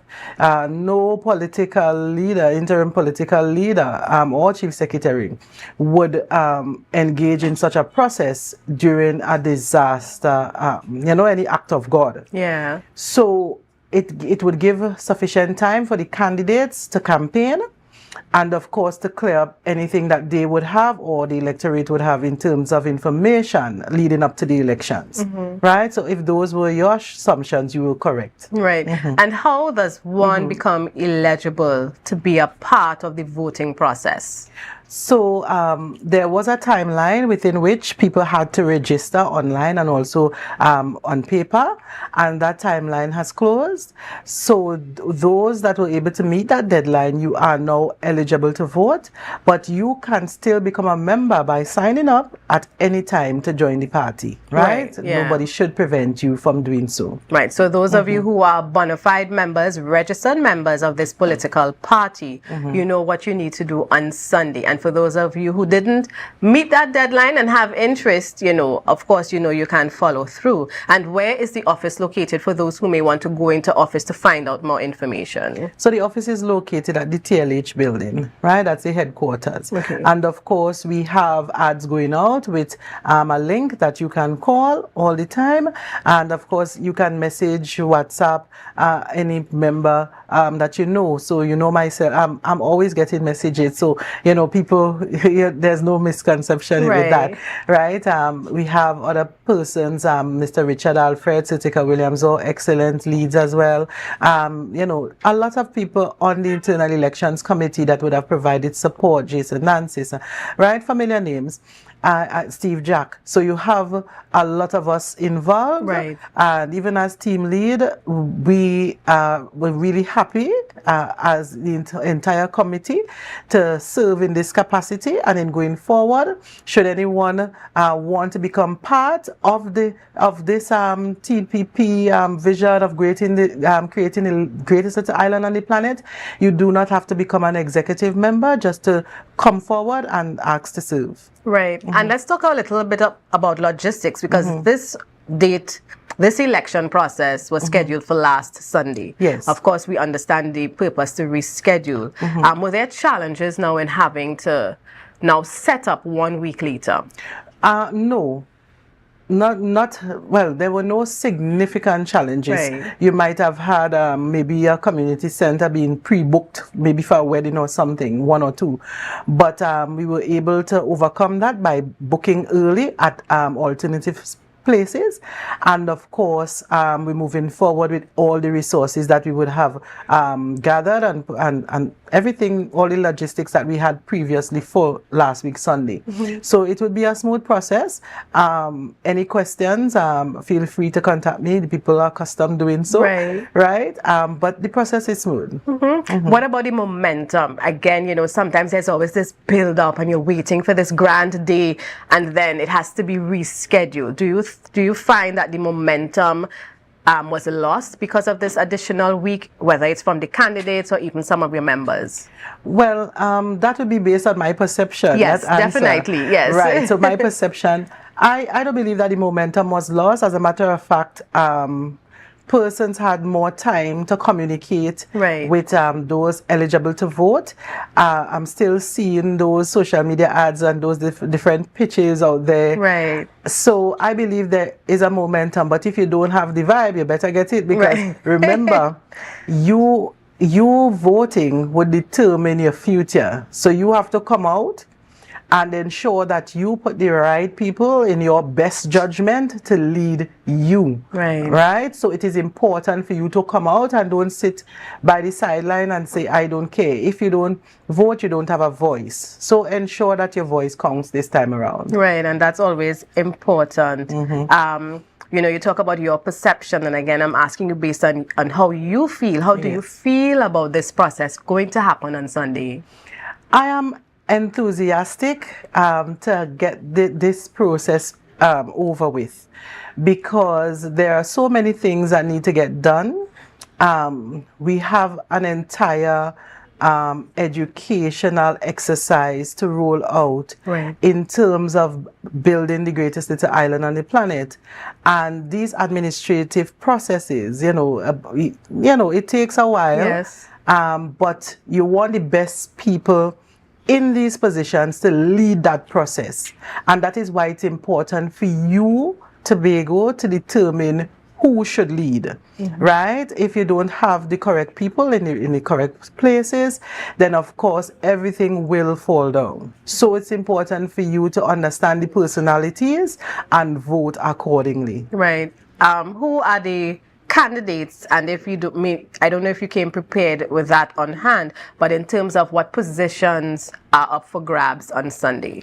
Right, I didn't come with it on hand, but you know, there are obvious positions. You have the political leader, the general secretary, you'll have the treasurer, you'll have the, you know, so it's up there. I think we have a list on the chairman, a deputy chairman.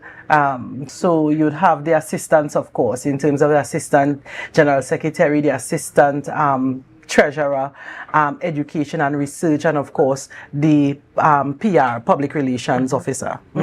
What I like, what I'm seeing is that all except maybe two positions, you have more than one person contesting. Correct. Yes, I think the public relations and communication officer, only one candidate is listed, Mr. Neil Jack. Right, the political leader and the general secretary. Right, so okay, so those three. So political leader, general secretary, and the public relations and communications officer. So only one individual is listed as a candidate for each position there, and the others, they seem to be well contested. Yes, you have diversity. Right, and I think that speaks to the process and what the party wants to achieve, because you're leveling the playing field and you have to come with your pitch in order to get the backing from the members, yes? Correct.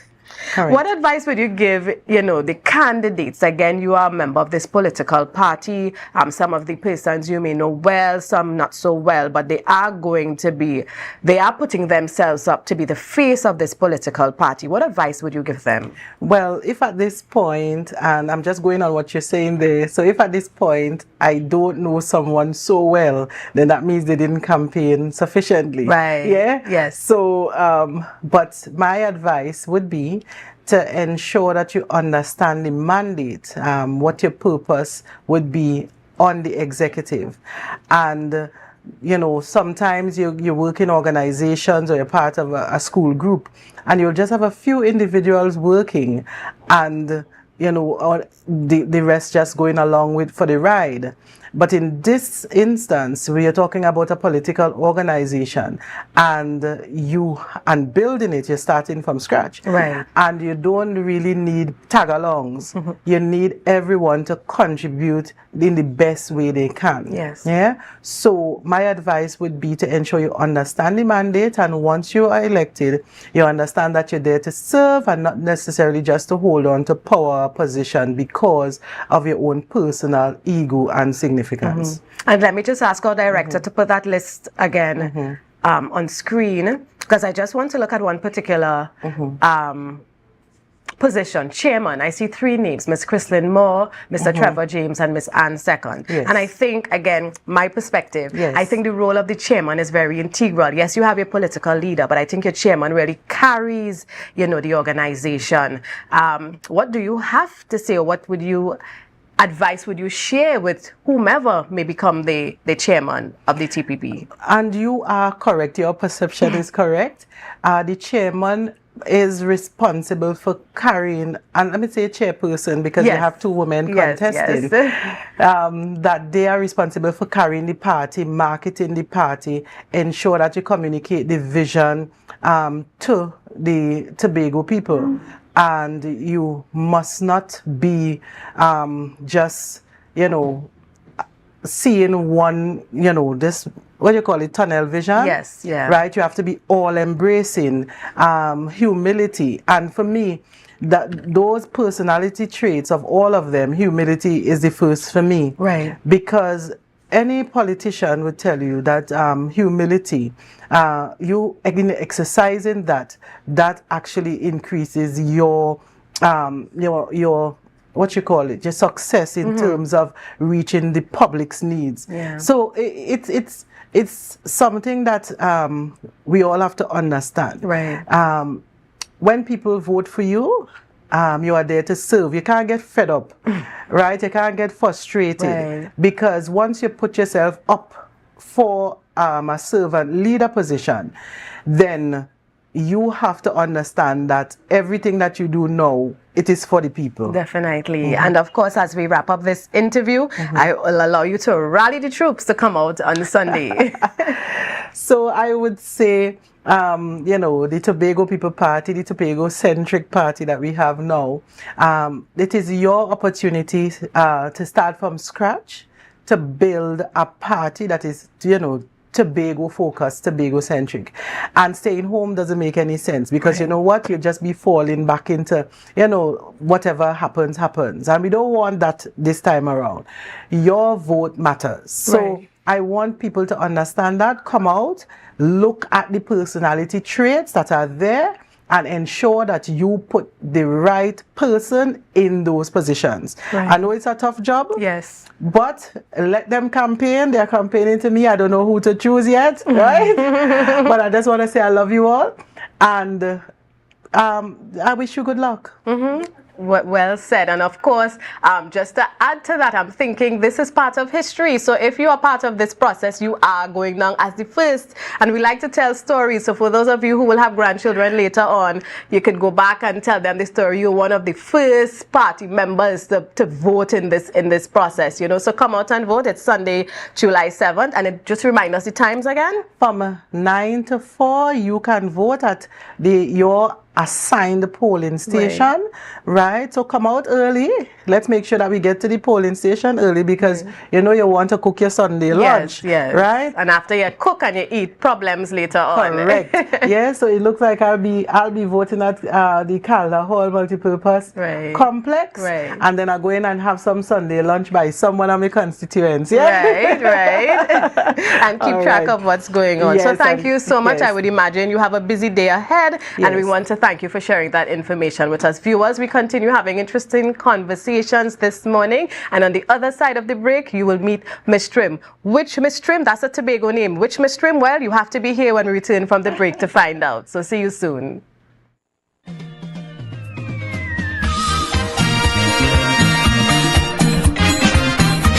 The new date, Sunday, 7th July 2024, for the Tobago People's Party internal elections between 9 a.m. to 4 p.m. Do you know where to cast your vote? Well, Based on your electoral district or community, you will be assigned a specific polling station. If you belong to the electoral district of Bonaccord, Crown Point, or Buku Mount Pleasant, your polling station is Bonaccord Primary School. Lambo Lowlands, Bethel New Grange, Signal Hill, Patience Hill, your polling station is Dixieland Pan Theatre. Scarborough Mount Grace, Bagatelle Bacalet, Darrell Spring Wim, your polling station is Calder Hall Multipurpose Complex. Residents of Charlottesville, Speyside and Delaford, Roxborough Argyle, your polling station is Delaford Anglican School. Belgarden, Glamorgan, Mount St. George, Goodwood, your polling station is Goodwood Secondary School.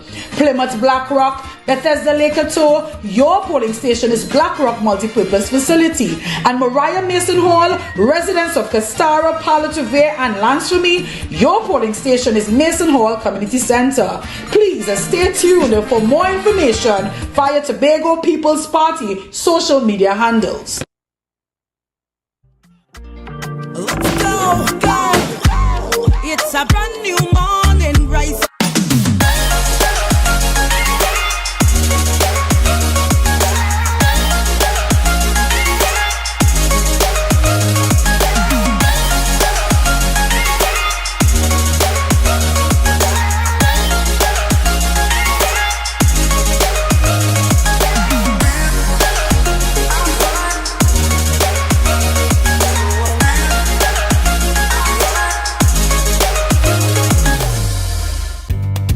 Dance Ensemble Tobago presents our signature event, a festival of dancing, Tobago Dance Sport Championship and Dancing with the Caribbean Stars.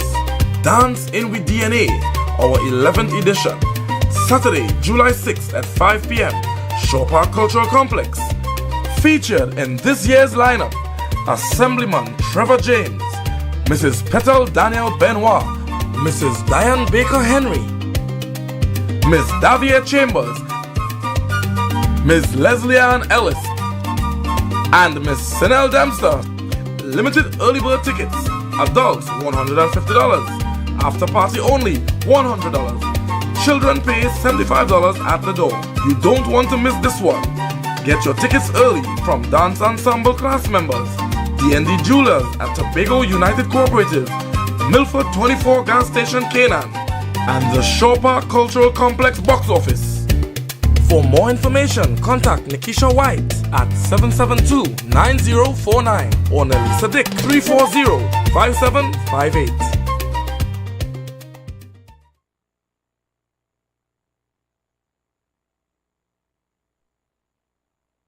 Sun Up Tobago is here. Join us on Saturday, July 6th from 2 p.m. to 10 p.m. at Delta Compound Argyle for an unforgettable summer experience. Enjoy an all-inclusive experience with mouth-watering food, coolers are allowed, and best island vibe. This is a tickets-only event. Get your tickets now at Barco, Lust, and Pablo's Argyle. Don't miss out on the event of the summer. Sun Up Tobago, sponsored by Tobago Updates, B-Mobile, State Solutions, and Thorns Place.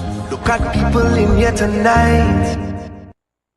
Tobago Glass Supplies has been a leading name for over 37 years in the glass and aluminum market in Tobago. We provide an extensive range of high-quality, innovative aluminum and glass products for commercial and residential use. Competitive prices with superior and professional services by committed employees who are guided by rigid quality standards. Tobago Glass Supplies specializes in the manufacture and installation of glass and aluminum products that are essential to today's homeowners and the business environment. We are engaged in marketing, sales, and installation of a variety of products. These ranges from windows and doors to necessities such as mirrors for homes and vehicles, designed and manufactured in-house or imported.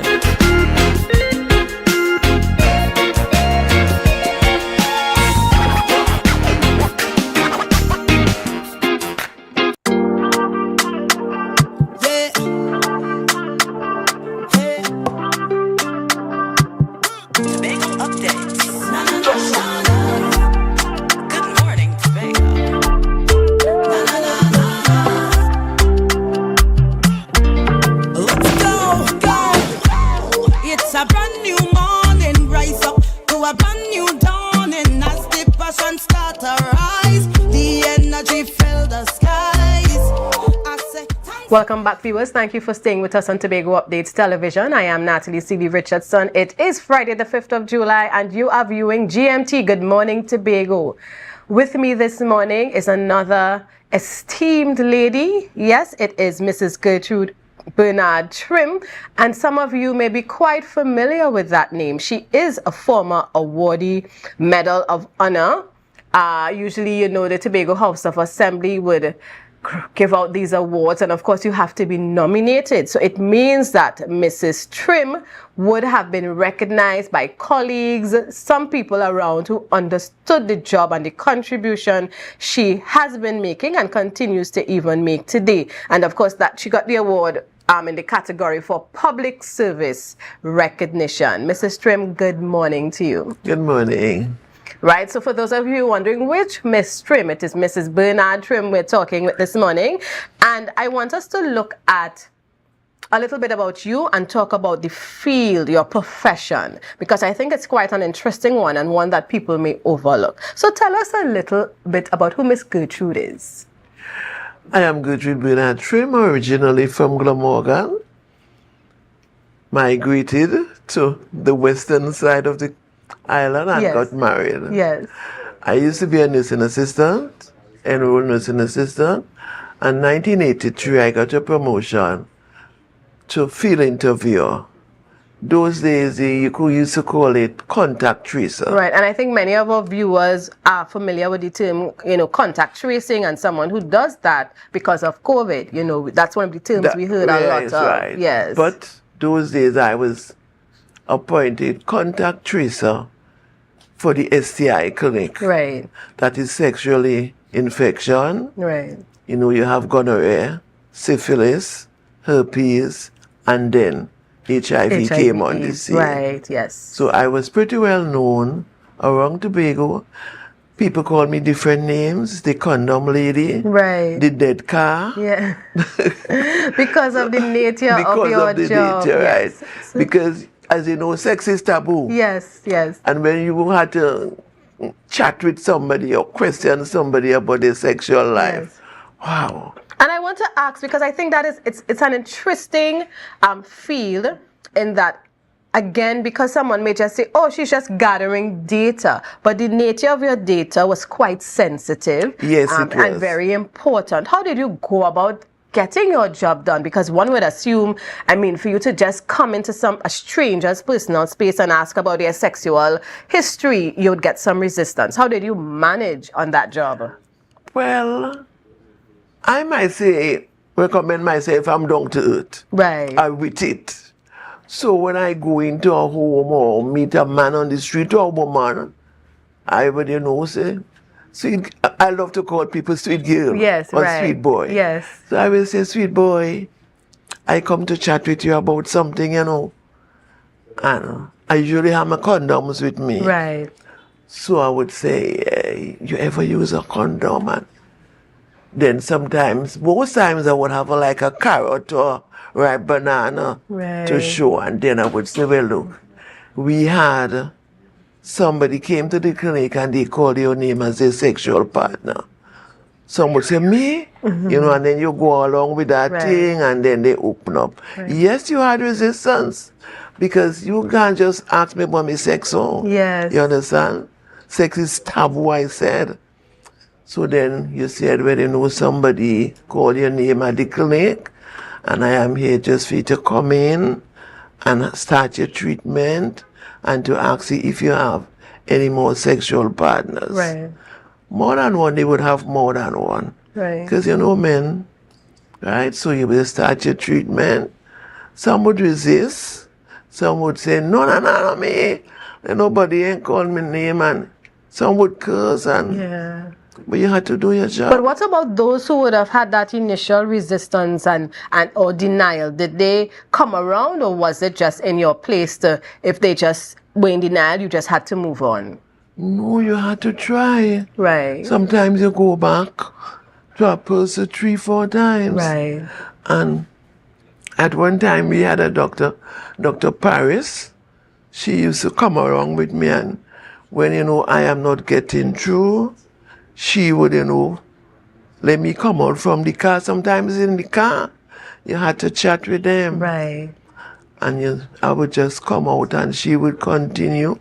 And then I worked along with Margaret Wright, Cecile Beckers, and Miss Gregg. She has since passed on because I cannot take blood or give injections. Right. So they were the ones who would walk with the syringe. Sometimes you have to do the blood in my car. Right. Right? Sometimes they give injections in my car. Right. But you have to have it done. Right? And that's interesting that you all would do that to facilitate the process because, of course, when we're talking about sexually transmitted infections, that's something quite private. Everybody, you don't want to walk about letting everybody know your business, especially in a small place like Tobago. And that's why I find, that position you held. And how long did you work in that area? From 1983 until 2009. Right. When I retired, then I came back November 2009 to 2015. Wow. Right? Yeah. But I like it. Yeah, I can tell. And I think, you have acquired that skill over the years in terms of that communication tact. Yes. Because, you can just, and for viewers, you think about it. Just even with our daily lives, sometimes some of us are so private and personal, and that is your right. Imagine having a stranger just come up to you to ask about, your sexual history and sex partners. You will obviously close up a bit, especially, and that means they had to trust you, Miss Gertrude. Well, I don't know if they trust me, but sometimes they would give me the information. Yeah. I remember going to Speyside. And we chatted quite good, the gentleman and I, and it was a hill. And when I was going down the hill, the gentleman just let loose his dogs. Oh my. God. You have stories. Yes. Wow. Yes. And let me just, in case you're now joining us, I'm having a conversation with Mrs. Gertrude Bernard Trim, a former field officer or someone who worked for the Sexually Transmitted Infection Clinic doing contact tracing. And she's a former awardee of the Tobago Medal of Honor, Bronze, for loyal and devoted service beneficial to Tobago in the sphere of public service. And we understand, what she did. And let's talk about the importance of understanding your status, because again, sex is taboo. When we talk about STIs, even more taboo. And although we have so much information, scientific information available today, I have found that in many instances, people still are in denial, or you hear them talk about maybe not going the medical or the prescription medicine way, and they know some bush or they know who to go to fix the problem. Did you encounter that? Yes. I remember sometimes when they come in with gonorrhea or run-ins, as they would say, they would tell you they drank hot coconut water, or they had cane during it, the heat of the day, and you have to try to convince them, no, it doesn't matter how hot the coconut water is, you won't be able to get this. Right. And quite recently, I've had the opportunity to work with young people discussing just, skills about life skills, and one of the areas in focus is actually STIs. And for me, it was such an eye-opener that so many of our young people, and I'm talking within the last 3 to 5 years, they would say the things that they think will fix their problem. You hear, miss, you don't have to worry, I use 2 condoms or 3 condoms, so I know nothing can get past that. Or you would hear them talk about blue soap, and I'm like, it was so scary for me, because I'm like, we have so much information before us, yet people are holding on, and my uncle tell me to do this, and even today. The thing about it that you can't use 2 condoms. I will explain why. The condom has a right and a wrong side, right? The right side is the one with the grease for easy penetration. Right. So when you put on another condom on that, it's going to slip out. Right. Because they have grease. Right. And it's that's why education is so important. But again, the whole discussion is taboo, because even now there are parents who will not have these types of conversations with their children. So they learn from the wrong people. Yeah. Their friends who has a big brother or a big sister, and The thing about information it is like, people my age or even younger won't thought about having, sex or thing, Right. Even to have your menstrual Yes. cycle, you would just drop a piece of cloth those days. Yes. And they would tell you, if you talk to boys, you're going to get pregnant. Right. No, how on earth Yes. talking to a boy? That was a build that fear kind you of. bring that yes. fear. But now we have Yes, YouTube, yes, yes. we have people who would educate you, what. But still, some parents are scared because they weren't taught. You know what I mean? They didn't know what to, nobody told them. Right. So how could I tell you now? Tell me, what is one lesson, one takeaway from your experience working in this field, not just a general contact tracer, but working as a field officer doing contact tracing for STIs? What's a takeaway for you working so many years in that profession? And you probably have a few, but what can you share with us? What could I share? Mm-hmm. I don't even know. As you think about that, I want you just to talk to us as a people of Tobago, the importance of our sexual practices and being responsible. Talk to us about that. Have one partner. If you're going to have multiple partners, use the condom. Right. And there's a proper way of putting on the condom, so it's not going to slide off. Right. Because as I told you before, the condom have a right and a wrong side. The right side has grease for easy penetration, to go in easy. And when you put it on the condom, you pull it right down. Right. Because if you just ease, some people won't able to keep their erection. Right. So you finish before you start. So you have to know how to put it on. I'm sorry I didn't work with a condom. Yeah, but we'll invite you back because, this is, as you said, it's interesting and people need to know. And of course, you have the family planning clinic. You still have the clinics within our health sector where you can get this information. But some people are afraid to go because I don't want nobody see. But it's about being educated, protecting yourself. Because we're small, Tobago small, and each when you go to a clinic, you know the nurse there. And the nurse might know your auntie or your mommy. And to be quite honest, when you go in some of these clinics, even the clerk taking your information is so loud. Everybody hear your business and it's quite intimidating, Well, so I think we have to look at all of that. I had a little room. Right. Where you come in, ask your name, age, whatever, and then you send you to the doctor. You do the smear. Those days we used to send it down to Trinidad. Right. The smear is what would come from the penis, and you send it down to Trinidad, and the next week you will get the results. But you will be treated before that. Right. Yeah, so I just want to thank you again for, chatting with us, making us aware, reminding us of what we need to be reminded. And again, to congratulate you. And I'm so happy that you were recognized because you've worked in the field extensively. You would have been that person who would have encouraged persons to be checked, understand your status, get treated, and not continue. Because if you don't have that intervention and somebody is unaware that they are infected and they have multiple partners, I mean, it's quite scary to think of the repercussion. Yeah.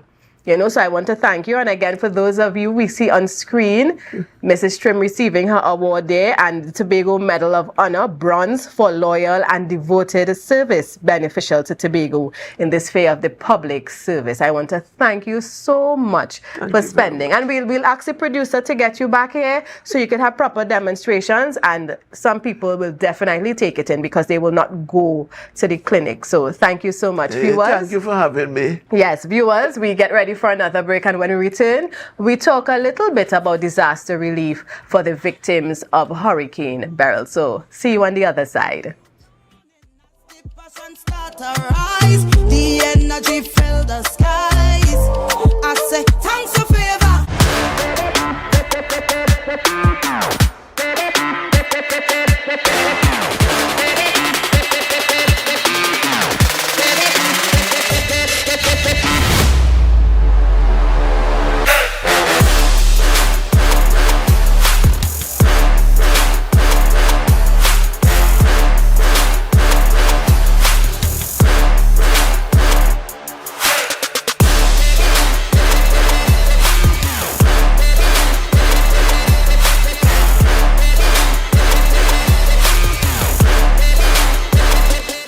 You can now get whatever you need whenever you need it anywhere in Tobago with Tobago. Your meals, medication, groceries, and shopping all delivered directly to you. No more hassle, no more stress. Get the Tobago app today on Google Play or Apple App Store. That's TAPPOGO and let us deliver to you. Check our website at www.tapogo.app or call the experts at 494-TOGO and 484-4746. Tobago. Relax. We will get it to you. Tobago's at your service. Get your quality furniture and appliances at Standards. Frigidaire gas range $599. Serta base and mattress $1,899. RC 50-inch smart 4K TV as low as $2,599. Yes, at Standard. Nobody beats us on price. Believe it.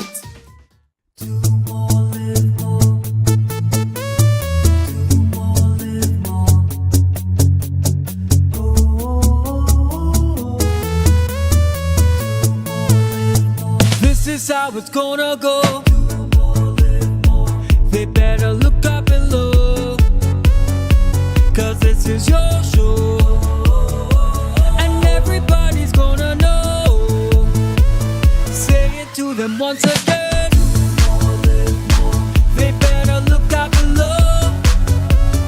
This is your show, and everybody's gonna know. That's how it's gonna go. They better look up below, 'cause this is your show. Deltec Distributors Weekend Special. Wings Friday, 3 pounds wings, 2.5 kilogram fries. Special 100 TT. Soup Saturday, 2 pounds cube beef, 2 pounds cow heel, 2 pounds chicken foot, 2 pounds pigtail, or smoke bone. Special $150. Super Sunday, 3 pounds leg and thigh chicken, 3 pounds sliced pork, 3 pounds lamb slice, 3 pounds cheese, 2 pack of pasta. Special $250. Located Main Road, Argyle, Tobago. We deliver 20 TT. Contact us on deltecdistributors.com 395-5040 or 237-0102. Deltec Distributors Weekend Special. Innovative, dedicated, impactful. The public service now and beyond. Today we celebrate our stalwarts who have left an enduring legacy on the public service in Tobago. Mrs. Bernard Trim was a nursing assistant from 1969 to 1983. She was promoted to contact tracer at the STI HIV clinic and retired in 2019. Mrs. Bernard Trim says getting clients to come to the clinic for counseling and treatment is her greatest achievement. She says discrimination of HIV patients back then made it very difficult as sex was a taboo topic and HIV was considered a death sentence. She says she feels rewarded by the gratitude expressed from the clients she served.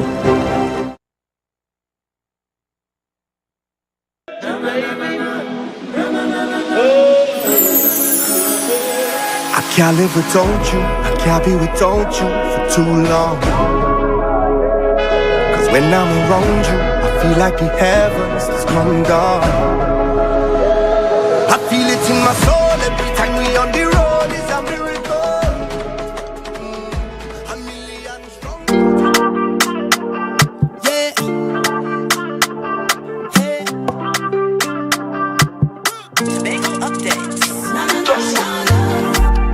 Good morning, Tobago.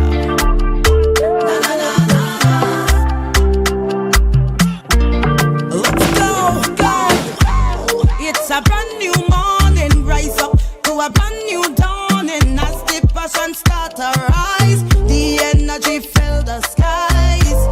I say thanks for favor to wake up and hear my neighbor. 60,000 people strong, and the vibes is never wrong.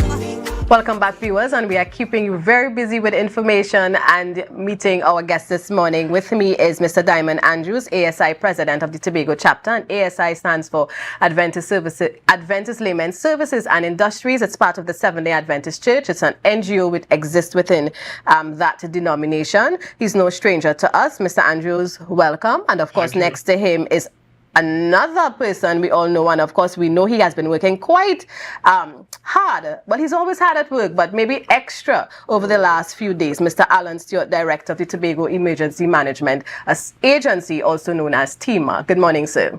Good morning. Good morning. All right, so I have the company of two esteemed gentlemen this morning, and we're talking about burial relief, of course. These are two organizations you always hear about anytime there's a natural disaster on the island or within the region. Both groups always coordinate and get the relief out. So tell us, what's the plan, how members of the public can be a part of this process, because we know that these two organizations will be doing something to help our neighbors. Extreme. So we have seen the importance of that level of benignity. The history, we ourselves in 1963, we were impacted negatively, and the Grenada, St. Vincent, they came to our rescue. If you speak to the older people in places like Castara, Bloody Bay, they know that they have that experience of these people coming to them and providing for them in a period when they're on their knees. Right. We are reversing that. It's not the first time we have done it, and therefore we were approached by the Chief Secretary to take this on, going to coordinate the effort. And we are very happy to be associated with Mr. Andrews and his team. During Operation Gulfstream, ADRA was very prominent, and therefore we think in the past we have seen a number of these efforts, and therefore we want to do it again. And our doors are open at TEMA, where we will be able to, at Fairfield Complex, deliver your stuff, make sure it gets to the destination in a timely manner. And I also know that you all are doing some stuff almost ready to move, and so we just want to let the public know that from this day onward, for the next week or so, we'll be collecting a serious drive to help those people who are in need. So one of the drop-off points would be at TEMA headquarters, as you said, in Bacalet. I think most of us know, and if you don't know where it is, of course, if you ask, you will definitely find out. And in terms of Mr. Andrews with ASI's contribution as well, is there a second drop-off point as well, or are we just using TEMA as the main drop-off? Yes, that's going to be the main drop-off after, because we want to run from tomorrow, actually, down to Kairaku. Okay. And the drop-off point for today could be at the Good News Seventh-day Adventist Church along with TEMA. Right. So anybody who wants to go to TEMA is fine, and those who want to come here, if it's easier for them, they can drop it off right down the street there. Roy Joe will be there to collect all those items and so on, and then later on we're going to put them together, because our boat, we already have a boat running from Tobago straight down there, and that boat is leaving tomorrow. That's the plan so far. Once we have enough stuff, that boat is going to be running. So anybody who have stuff, and we are looking for stuff as usual. When there's a disaster like that, we run for food, we run for clothing. And when we say clothing now, we are talking about good clothing. I want the public to know, don't take out anything from under your bed and bring it, because I'm going to throw them away. Yes. We want you to know that bring the best. You could go to the stores and buy some stuff. These are for my brothers and sisters down there who need our help right now. Food stuff in the area of non-perishables. We need biscuits, corned beef, tin stuff, So the non-perishable items, and I think we as a public, we're quite aware of the drill. You know what is needed, Pampers, all of those things are asked for. Sanitary napkins. So let's focus on that. Mr. Stewart, who are we helping? Because we know that it's not just Carriacou only, but you have Grenada, you have St. Lucia, our neighbors. So this on this first instant, who is the relief directed to? The relief is directed to the islands and the countries that have been hit. Right. So we are focusing primarily on Grenada and its dependencies, the Grenadines, St. Vincent as well, and the Grenadines. We know that they were impacted. We know Jamaica was impacted as well. And therefore, the relief, I know there were some discussions that started with the ODPM. I started those discussions with them as to, I know a ship left already and another one will be leaving today. So the Minister of Trade, Paula Gopi-Schoon, I think is her name. She will be working along, I guess, to make a determination, the viability of sending another vessel up. So we are working on that, and Tobago need to come strong. I know in a couple of years ago when we did this, over $300,000 worth in relief items left here. And I know we can break that record again. We have 1 week to do so, and we're going to do it. Over 5,000 pieces of items left Tobago for those St. Vincent that year. And therefore, we want to do it, and the pieces, the logistics pieces are in place. We will quantify these items. We ask persons to, if you have the price of your item, make sure that it's communicated to the person who is receiving it. Quantities in terms of documenting these quantities. There's a variety of areas that one can help where ablutionary items such as soap, detergent, everything that goes along in that area. Then you have other things like emergency power, those are high items, for those corporate bodies who want to throw in a generator.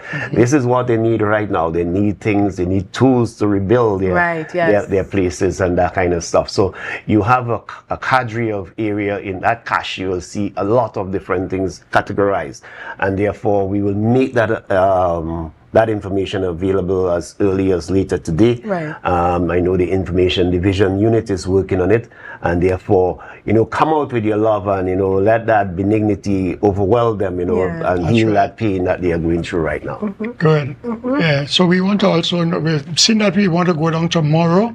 Once the folks bring the stuff, we already, I want to thank Penny Savers as from now, thank the folks who have been already say this, and we're going to make it happen, we're going to do it, we're going to give some money, we need some diesel and so on. Somebody already donated some diesel, it's some of $3,000, can't call names on the air. And so we want to just make it happen, so get this stuff done, we're going to load from here, go over to the port, that's at the Coast Guard area, Coast Guard port over there. We're going to be loading from there for tomorrow. I don't have a timing yet, but we'll tell the people as they because we understand a lot of things are changing and you're planning. But Tobagonians, the hard work is being done by TEMA, by ASI. All you have to do is just bring the items. Some of you are still making groceries.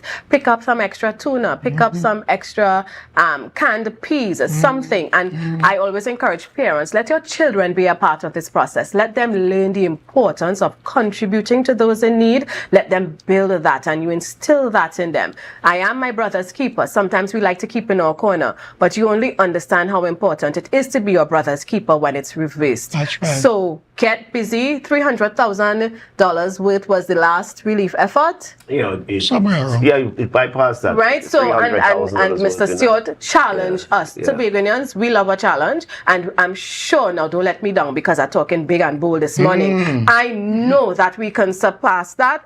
And we have seen the videos. My pause, it's raising as we say. We have seen the videos. We understand what we got away from. That's right. Right? We understand. At least I hope we understand what we got away from. And we are now positioned to help our neighboring communities, our neighboring Caribbean islands. And let us do that, because when the tables are turned, they will be there to help us. So please, all right, so you have the drop-off points again. Today, Good News Seventh-day Adventist Church, located right on Milford Road, opposite the Esplanade, next to TLH Plaza. You have the TEMA headquarters in Bacalet.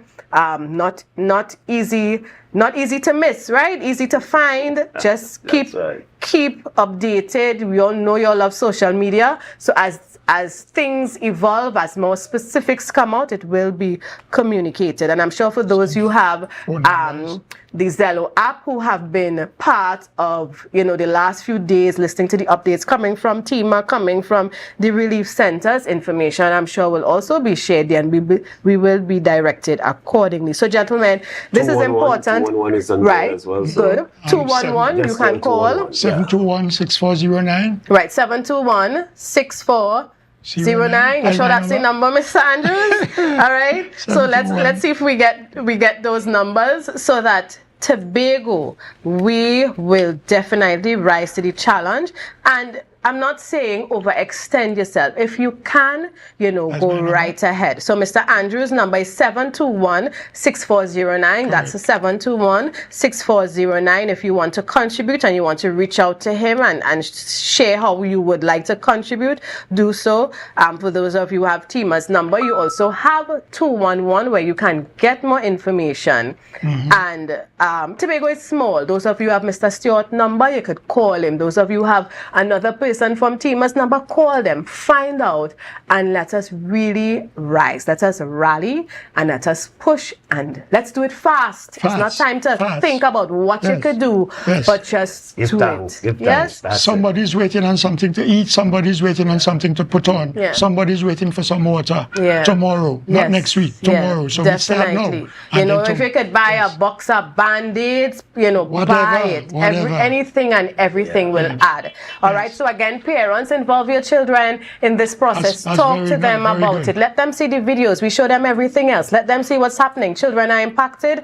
Let them learn from this very young age the importance of saying thanks in that way and in giving. Yeah, all stuffed right? toy, for the kids, that keep them calm, things like that, make it available. Paper, napkins. So that is so important. So thank you, gentlemen, and I'm always happy to see Tobago rise to the occasion and get things done in a very professional and efficient manner and reach out, because again, this is not the first time we've had disasters in the region. Those of you who remember history, what these two organizations would have done together, and even others. Sometimes they are smaller groups who may not have the logistics, but they organize and then they bring what they would have collected. So if you want to do that, your churches, your churches, mobilize your members, village councils, mobilize your villagers, and you all may have a meeting group in a central area in your community, and then you can bring everything down to these main drop-off points. So thank you so much, viewers. Thank you so much, gentlemen. And viewers, this is the end of our Good Morning Tobago show. I will see you, of course, next week, Friday, God's willing, and on Monday, Chanel will continue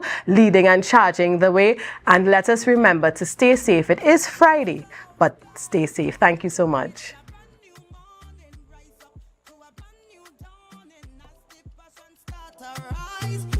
Energy fill the skies. I say thanks for favor to wake up and hear my neighbor. 60,000 people strong, and the vibes is never wrong. We are beauty, we are power, we are people in the sun. We are beaches, we are rivers, we are melanated ones. We special and there is no denying. Tobago is number one. I am you and you are me. Together we stronger. Good morning, Tobago. Good morning, Tobago. Tobago Updates Television, your exclusive gateway to Tobago, broadcasting the beauty of this island paradise to the world.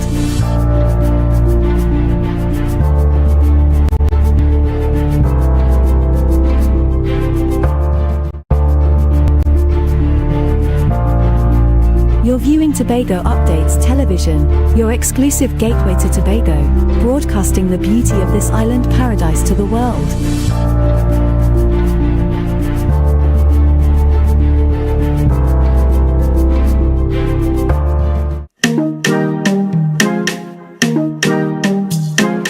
Ladies and gentlemen, esteemed partners and sponsors, and most importantly, our beloved communities, welcome to the Tobago Heritage Festival 2024.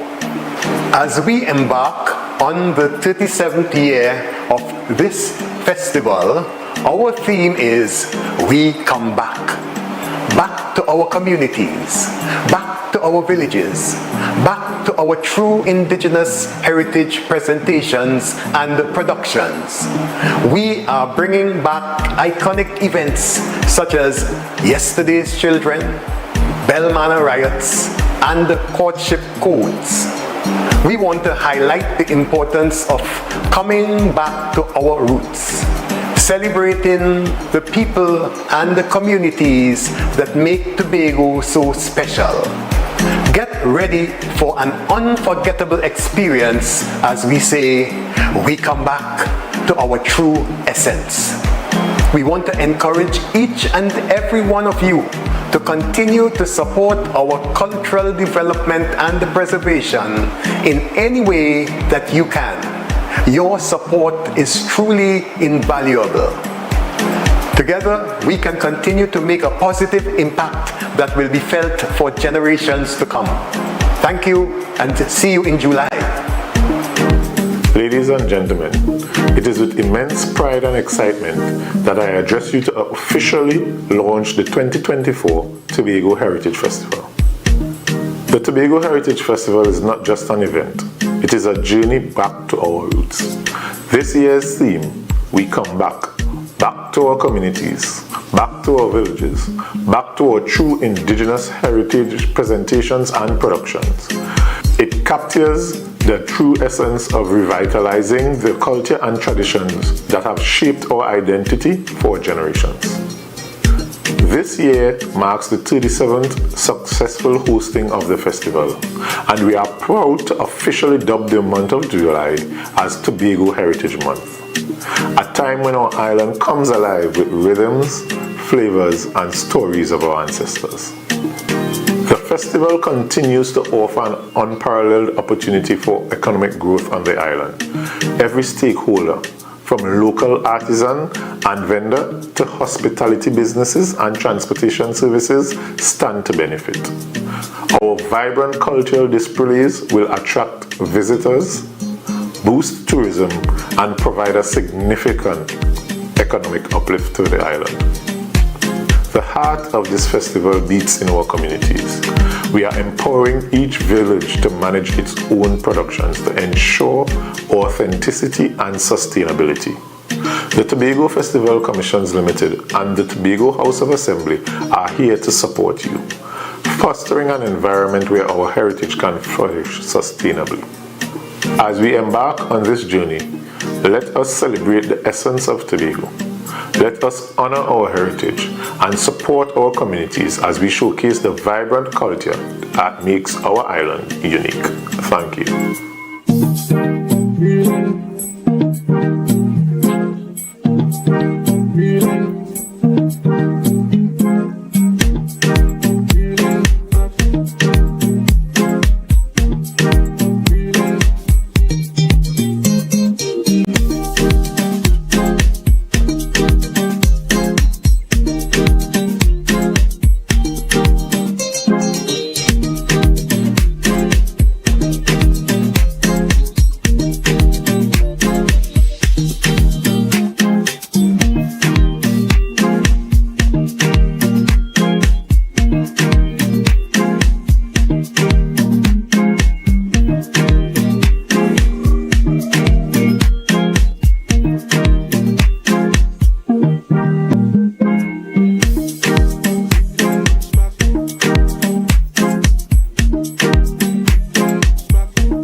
Last year, October 2023, the island tilted.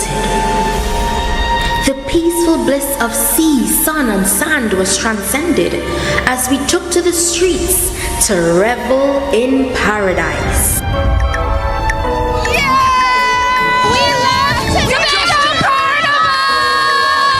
Tobago is such me tell me go right down. It's the greatest, it's the best, it's safe, and it's beautiful. I love Tobago, baby. Coming back next year. Hey!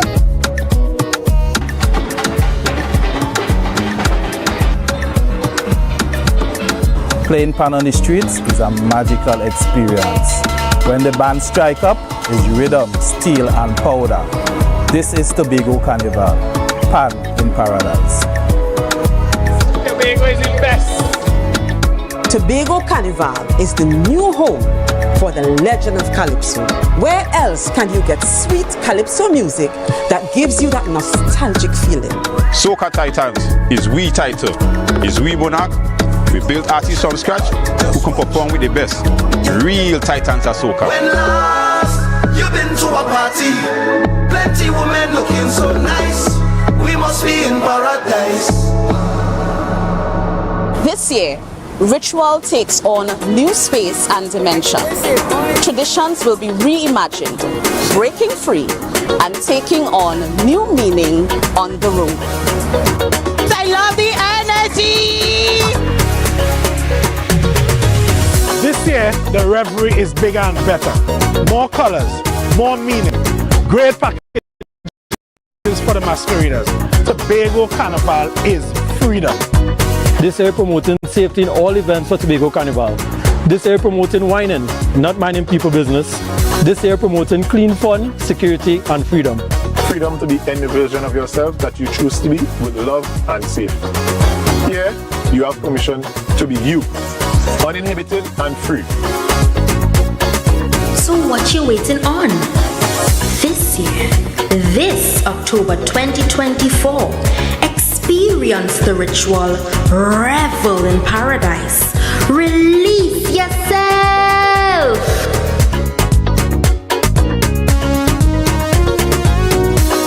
From the greatest little island on the planet, this is the Tobago Carnival 2024.